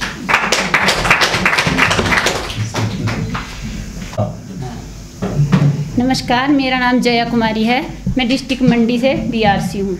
तो जैसे कि हम कल से पढ़ रहे हैं जेजेएम विलेज एक्शन प्लान, तो इन सब में सबसे ज़रूरी कौन है जो इन सब में कोऑर्डिनेट करेगा? वो है बीआरसी। ठीक है। तो हम बीआरसी के बारे में मैं आपको नेक्स्ट सेशन में बताऊंगी कि कैसे बीआरसी की क्या इम्पोर्टेंस है, क्या उसको प्रॉब्लम्स आती हैं अपनी फील्ड में और क्या उसके बेनिफिट्स हैं, और बीआरसी फायदा क्या मिलेगा, वो बीआरसी क्या फायदा है। बीआरसी जो डिपार्टमेंट और पंचायतों के बीच में तालमेल का एक काम करता है, ठीक है। तो इसके बारे में हम नेक्स्ट सेशन में बात करेंगे। मेरा नाम तपेंद्र शर्मा है। आप सबको नमस्कार। भूपेंद्र तपेंद्र। जैसे कि हमारा टॉपिक प्राकृतिक चिकित्सा के बारे में है मेरा टॉपिक, और वो मैं इसको प्राकृतिक चिकित्सा है, जैसे एलोपैथी है, आयुर्वेदिक है, होम्योपैथी है, वैसे एक प्राकृतिक चिकित्सा भी है। इससे लोगों को क्या फ़ायदा मिलेगा, जो और पत्तियाँ बहुत महंगी पत्तियाँ हैं और लोगों की घर और ज़मीन भी बिक जाता है अभी, पर उनका इलाज नहीं हो पाता, इतने महंगे महंगे टेस्ट हैं। प्राकृतिक चिकित्सा में जो साधन आते हैं वो है मिट्टी, पानी, धूप, हवा, इसी से हम चिकित्सा करते हैं, और उपवास। और इससे फ़ायदा क्या मिलेगा लोगों को कि आप अपना इलाज अपने आप कर सकते हैं। यह है प्राकृतिक चिकित्सा। ज़्यादा एक्सप्लेन मैं अगले टॉपिक में करूँगा, ठीक है भाई साहब। Good afternoon all of you. मैं सब डिवीजन बर्ता से मिस्टर सुनील कुमार, बीआरसी सुनील कुमार, और माय टॉपिक इज जल जीवन। आपके सामने जल संरक्षण और बाकी अलग अलग टॉपिक दिए, तो मैं आपको जल जीवन के बारे में बताऊंगा। इसका पुनर्निर्माण कब हुआ है, तो आपको पता होना चाहिए कि जल जीवन कब स्टार्ट हुआ है हमारे भारत में। तो 15 अगस्त 2019 को शुरू हुआ था। ये हमारे किसने स्टार्ट किया था, हमारे प्राइम मिनिस्टर नरेंद्र मोदी ने। नरेंद्र मोदी ने तब स्टार्ट किया था कि हमारी माताएं बहनें कि बहुत बहुत दूर दूर पानी ले आना दूर गलत समझी थी, हम दूर तक नहीं जा सकते। तो इसलिए प्रधानमंत्री ने ये योजना चला रखी कि हमने हर घर जल में नल लगाना शुरू कर देंगे। तो नल, आपका जो नल लगे हुए हैं, तो पानी को शुद्ध रखना है। तो पानी को शुद्ध कैसे रखना है, ये मैं आगे साथ में मेरा विचार करूंगा और आगे विचार रखूंगा। और हमारा जो स्ट्रक्चर है, तो शुद्ध कैसे रखना है, जो अपना एफटीके करना पाठ, तो क्लोरीन करनी है, फल जो भी टेस्ट करनी है, उससे आपका पानी शुद्ध रहेगा। और हम इतनी कोशिश करेंगे कि लोगों तक हम शुद्ध पानी पहुंचा जाएं। धन्यवाद। नमस्कार, मेरा नाम दीवान चंद शर्मा। मेरा सेशन पानी के बारे में है। हमें लोगों को शुद्ध और साफ पानी देना चाहिए। लोगों के जिनमें जितने भी स्रोत हैं उन सब को साफ और सफाई से रखना चाहिए। जल ही जीवन है। Thank you.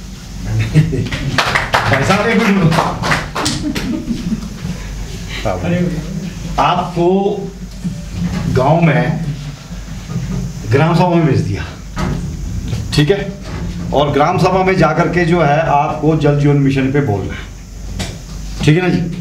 तो ये 2 शब्दों में तो काम चलने वाला है ना सर। आज पहली बार कर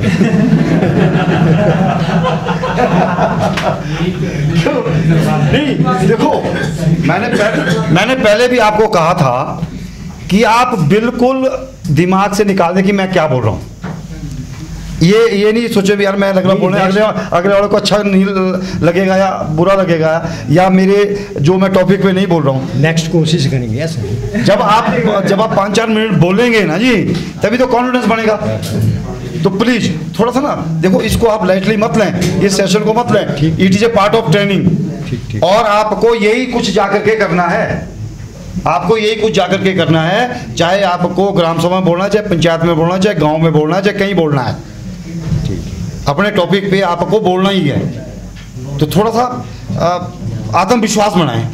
एक बात आई थी, मैडम ने आत्मविश्वास की जो बात कही थी, तो उसको बिल्ड करें थोड़ा, ठीक है ना जी। प्लीज ऐसे नहीं काम चलना है ना, आया राम लोग आराम करके नहीं काम चलना।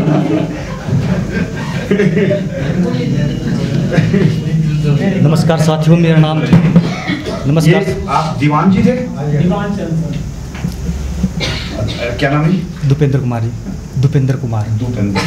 और मेरा टॉपिक है पानी के स्रोतों की उचित देखरेख और टैंकों की सफाई। समय समय पर हमें अपने रिसोर्स और टैंक साफ करने चाहिए। उचित मात्रा में क्लोरीन डालना चाहिए, जो कि हमें डिपार्टमेंट से जैसे 1000 लीटर में 3 से 4 ग्राम ब्लीचिंग डालना चाहिए।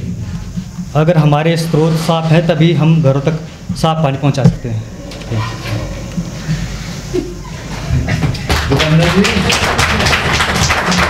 आपने सलाह तो नहीं कर कि दीवान जी इकट्ठे बैठे हुए प्लीज प्लीज यार ऐसा नहीं। नमस्कार दोस्तों, मेरा नाम दिनेश कुमार है, डिस्ट्रिक्ट मंडी थुनाग से। दिनेश कुमार। दिनेश जी, मैं आपके साथ जल संरक्षण के विषय में थोड़ी सी डिस्कस करना चाहता हूँ। कहते हैं इंसान बिना खाना खाए कई दिन तक जिंदा रह सकता है, मगर बिना पानी पिए कुछ एक दिन ही जिंदा रह सकता है। कहने को तो हमारी पृथ्वी पर 70 से 73% पानी है, मगर उसमें पीने योग्य केवल 2 या 3% पानी ही है, जो कि दिन प्रतिदिन जिसका लेवल जो दिन प्रतिदिन सूखता जा रहा है, घटता जा रहा है। तो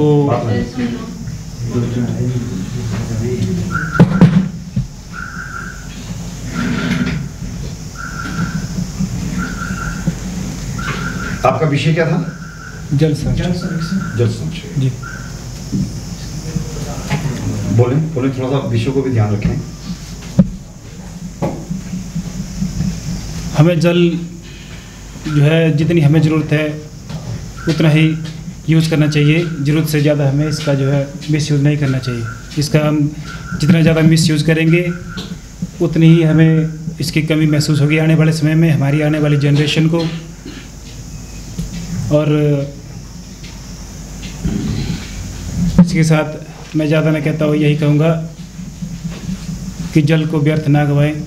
धन्यवाद। नमस्कार आप सभी को। मेरा नाम पंकज कुमार है और मेरा टॉपिक है पानी के स्प्रिंग जो सोर्स हैं उसका बचाव कैसे किया जाए और उसको संरक्षित कैसे रखा जाए।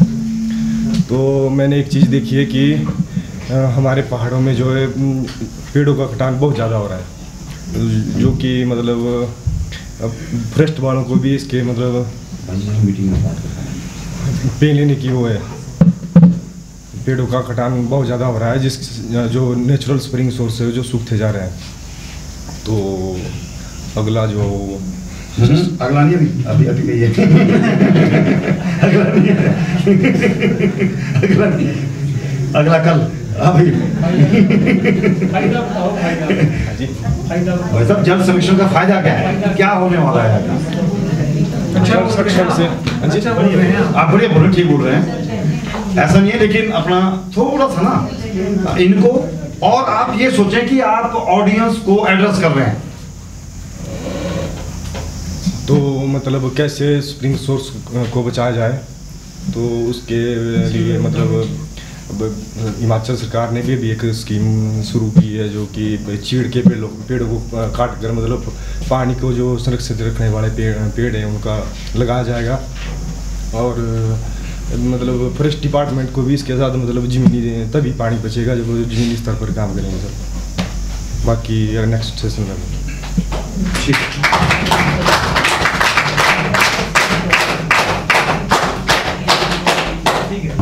भारत माता की जय। भारत माता की जय।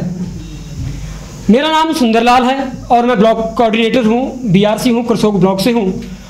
और यहाँ इस सभा में सभी प्रबुद्ध जनों का मैं इस सभा में स्वागत करता हूँ।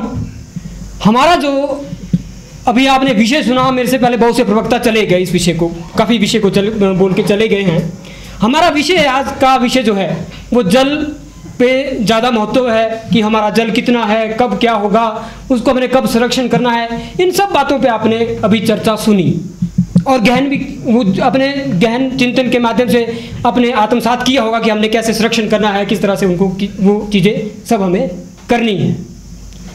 मेरा जो विषय है आपको इसी विषय पे थोड़ी सी मैं आपसे थोड़े से विचार आपके लूँगा और कुछ अपने विचार दूंगा, तो उससे जो है मेरा ज्ञान भी बढ़ेगा तो हो सकता है आप लोगों का भी थोड़ा बड़ा ज्ञान बढ़ जाए, छोटी मोटी थोड़ा बड़ा ज्ञान मुझे होगा। तो अब सबसे पहले अभी बहुत लोग कह रहे थे कि जीवन जीने के लिए नंबर 1 पे क्या चीज़ है?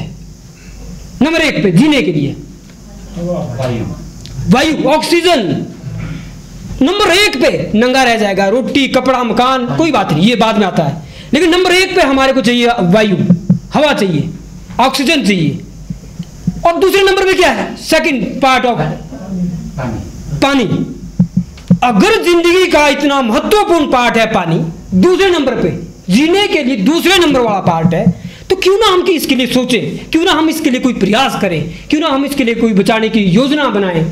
तो ये सब योजनाएं, इन सब महत्वों को देखते हुए जो अब हम पानी पीते हैं, वो पानी कैसा है, इन महत्वों को देखते हुए, मान लो अब हमें पानी आ रहा है, विभाग हमें पानी दे रहा है, लेकिन वो विभाग हमें पानी किस तरह का दे रहा है, उसका महत्व है, वो पानी खराब है, दूषित है।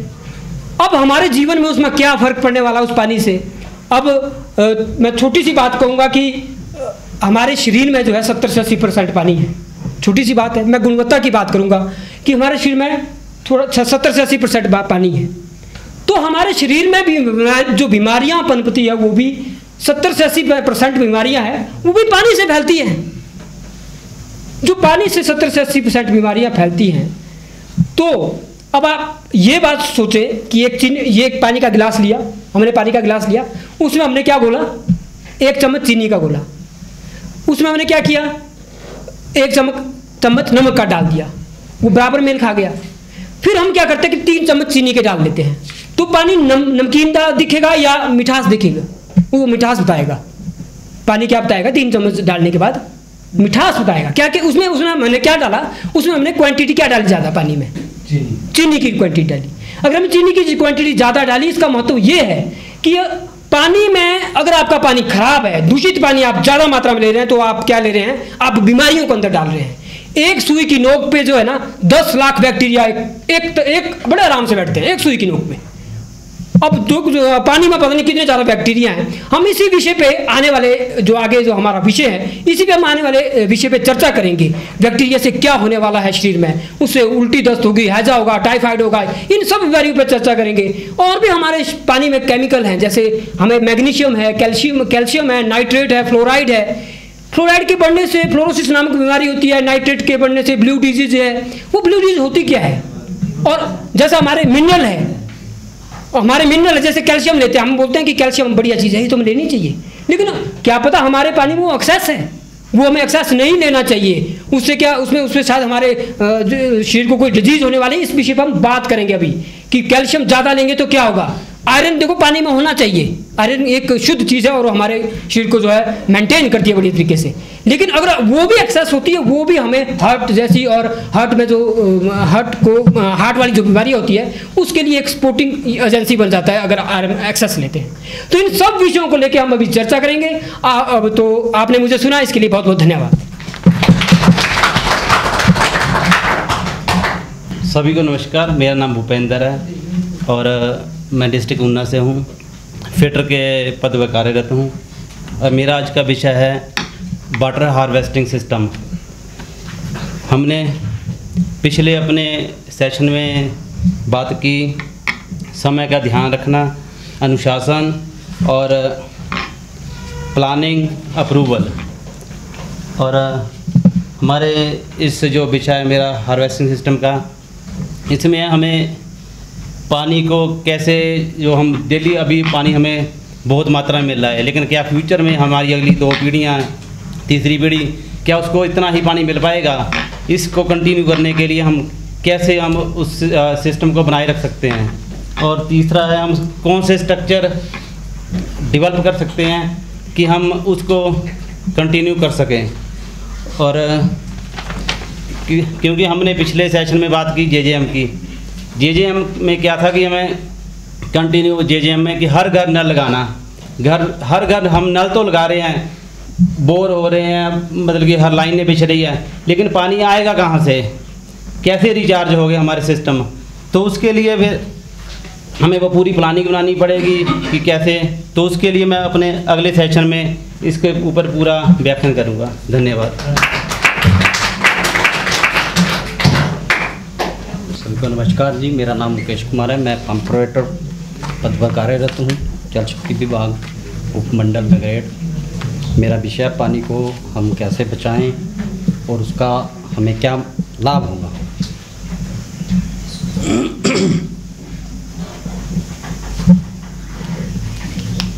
पानी को हम अपने घरों में जो नल लगे हुए हैं उसको ज़रूरत में खोलेंगे, बंद करेंगे, और जैसे हमारा नल कोई टूट गया है उसको क्यों भी जल्दी ठीक करेंगे।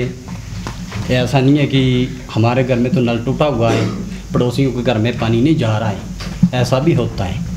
कोई अपना भी मनमुटाव होता है, अपने घर में तो हम वेस्ट कर रहे हैं उसे, और जो पड़ोसी हैं उनको हम पानी नहीं देते हैं, क्योंकि हमारा आपस में कुछ ऐसा होता है और देखने को मिलता है हमें। और सिंचाई के लिए हमें उस पानी का यूज़ नहीं करना चाहिए जो हमारा पीने योग्य है, क्योंकि उसे हम सिंचाई के लिए यूज़ करेंगे तो हमें पीने के लिए वो पूरा नहीं हो सकता है।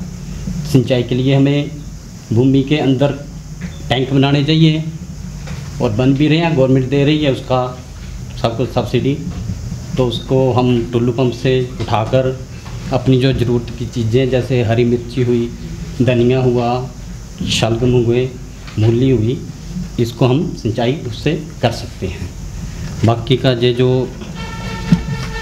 मेरा विषय है इसके बारे में हम नेक्स्ट सेशन में एक्सप्लेन करेंगे। आज के लिए इतना ही। और बाकी लास्ट में मेरा ये है कि जो ये पानी है हम इसको बचा तो सकते हैं मगर बना नहीं सकते हैं।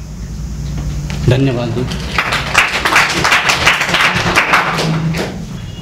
मेरा नाम अजेश कुमार है और मैं BRC कांगड़ा से। इससे पहले कि मैं अपने टॉपिक के बारे में आपसे बात करूं, मैं आपसे एक क्वेश्चन करना चाहता हूं कि आप यहाँ कैसे बैठे हैं?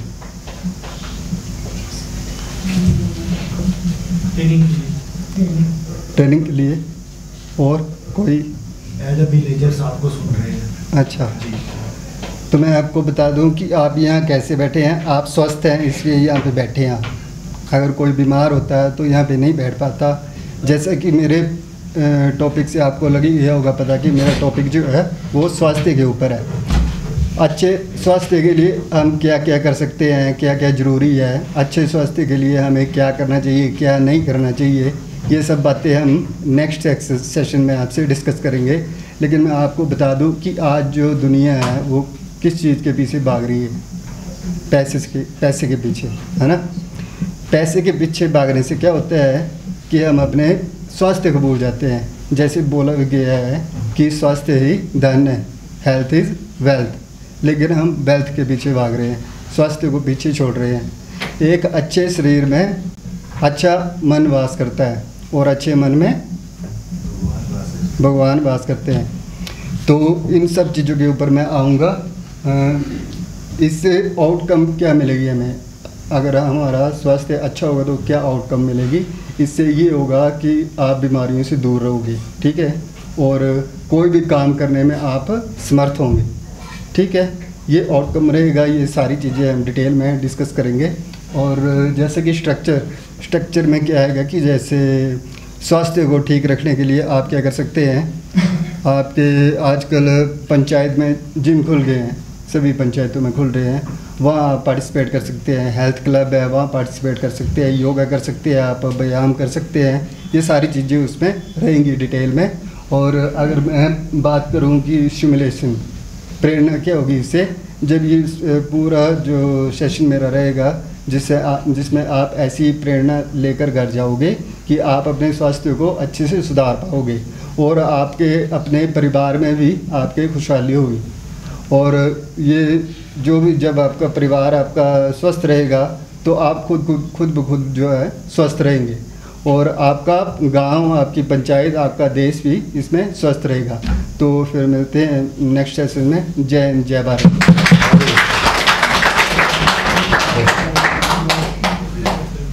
नमस्कार आप सभी को। मेरा नाम अभिषेक चौधरी और मैं BRC हूँ, रैत ब्लॉक शाहपुर सब डिवीज़न में। मेरा टॉपिक है जल संरक्षण के ऊपर।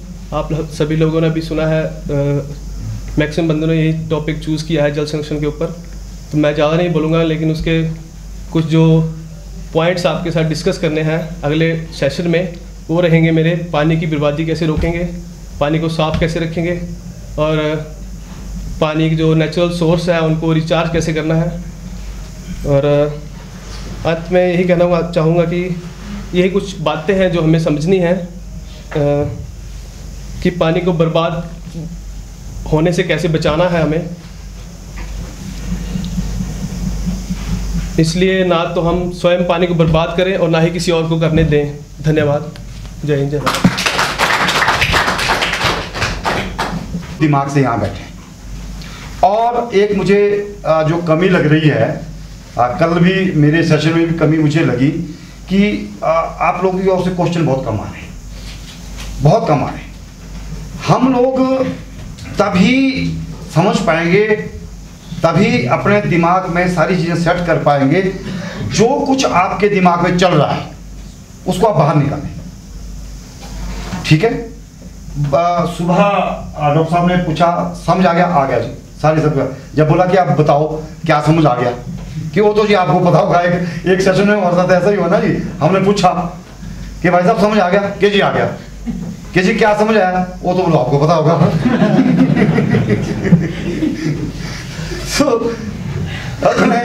ऐसा नहीं करना कि समझ आ गया तभी बोलना कि समझ आ गया। बता नहीं पा रहे, समझ आ गया। भाई साहब देखो, चलो ठीक है, हो सकता है कुछ आप में से न्यू कॉमर्स भी हों, पहली बार ट्रेनिंग में आए हों, ठीक है, लेकिन फिर भी आप लोग वहां जाइए, उस जगह पे जाइए जब आप 2-4 लोग बैठे हैं, आप क्या चर्चा कर रहे हैं, आप क्या डिस्कशन कर रहे हैं, right? Regarding to water, regarding to Jal Jeevan mission, आपकी चौक चौराहे या आप जब पंप हाउस में बैठे हैं, आपकी क्या चर्चा है, उसको दिमाग में लाइए कि यार वहां तो लोग ये बोल रहे थे, ये चर्चा कर रहे थे, ये चीज होनी चाहिए। और ये एक ऐसा विषय है भाई साहब कि कभी अगर तृतीय विश्व युद्ध हुआ, तीसरा विश्व युद्ध अगर हुआ तो वो पानी के लिए होगा। और आज अगर हमने इसके बारे में नहीं सोचा तो जो हमारे आने वाली पीढ़ियां हैं वो कभी हमारे लिए माफ नहीं करेगी। ठीक है? क्योंकि सबके दिमाग में ये चलेगा कि ये प्रोजेक्ट हमारे माँ बाप के टाइम में था जी, था ना? हमारे पूर्वजों ने इसके बारे में नहीं सोचा। अगर सोचा होता तो आज हमारे को ये दिन देखने को नहीं मिलते। ये अगली जो पीढ़ियां हैं इस तरह से चर्चा करेगी, क्योंकि आपकी जो ये प्लान है ये 30 साल के लिए बन रही, 30 साल के लिए। और मैं थोड़ा सा आपको इसमें बता दूं कि इसका जो आप मेथोडोलॉजी है वो कैसे आप अडॉप्ट करेंगे। कि अगर 15 साल की कोई आप प्लान बनाते हैं, उसमें जो जनसंख्या की हाइक्स है वो आप लेंगे 18%। अगर आज की जनसंख्या गणना के अनुसार हमारी 100 है तो 15 साल के बाद 118 हो जाएगी। अगर आप प्लान 30 साल के लिए बना रहे हैं तो हमारी जनसंख्या 32% बढ़ जाएगी। तो हमारी जो प्लान है वो 132 लोगों के लिए चाहिए पूरी जो है, क्योंकि 30 सालों के बाद जो है जहां 100 की जनसंख्या जिस गांव में है वहां 132 हो जाएगी। ये इसकी एक बिल्कुल मेथोडोलॉजी है कि इस तरह से जो है हमने इसको समझना है। और आप लोगों का बहुत ज्यादा इसमें रोल है जो सीधे समुदाय से जुड़े हुए हैं। एसडीओ साहब सब ऑर्डर कर देंगे कि यार आज पंचायत में मीटिंग है, जाओ। बीआरसी को भेज देते हैं ना जी, पंप ऑपरेटर को भेज देंगे, की मैन को भेज देंगे, ज्यादा से ज्यादा हो जाएंगे तो जय साहब आ जाएंगे। और वहां फिर जनता की बात को आपको फेस करना है, ठीक है ना जी? तो और जनता में बहुत से ऐसे जीरो दिमाग वाले मिल जाएंगे आपको कि आपको बात का जवाब देने का मुश्किल आ जाएगी, ठीक है ना? इसलिए आप ये सोचो कि आपसे किस प्रकार की चर्चा जनता करती होगी, वो यहां चर्चा करो शर्मा जी से, उन चीजों को जवाब मांगो, उन चीजों को जवाब मांगो कि भी यार गांव इलाका में ऐसा भी होता है जी, अगर ऐसा बोलेंगे हमारे को तो हमने क्या बोलना है वहां पे। क्योंकि आप एज ए ट्रेनर, और जब आपके ऊपर ये लेवल लग जाएगा यहां से जाने के बाद विभाग भी बोलेगा नहीं तो आप तो ट्रेनिंग करके आ रही है, आप तो वहां पूरी ट्रेनिंग दो। तो भाई साहब ये जो है लाइन है ना, कभी 2 मिनट वाला 1 मिनट वाला काम नहीं चलना। वहां तो लोग बोलेंगे भाई साहब और बोलो कुछ, ठीक है ना जी। जिन्होंने फेस किया होगा वो जानते होंगे कि किस तरह से जनता के में आपको फेस करना है। और अगर आप क्वेश्चन करेंगे तो 4 दिन में आप भाई साहब पूरे परिपक्व होकर के जाएंगे। और अगर आप चुप बैठे रहे आराम से तो मैं नहीं समझ सकता कि भाषण कितना किसी के दिमाग में घुसता है। ठीक है ना जी। क्योंकि चलो आप तो सौभाग्य से यहाँ छोटा बैच है, हमारे पास तो 150 लोगों के बैच रहे हैं, 150 लोग, और 4 दिन की पूरी ट्रेनिंग रही है और 2-2 घंटे का हमारा सेशन रहा है। तो और हम पहले जब स्टार्ट करते हो यही बोल देते हैं कि आपकी हर बात का जवाब दिया जाएगा, लेकिन वो बात आनी तो चाहिए।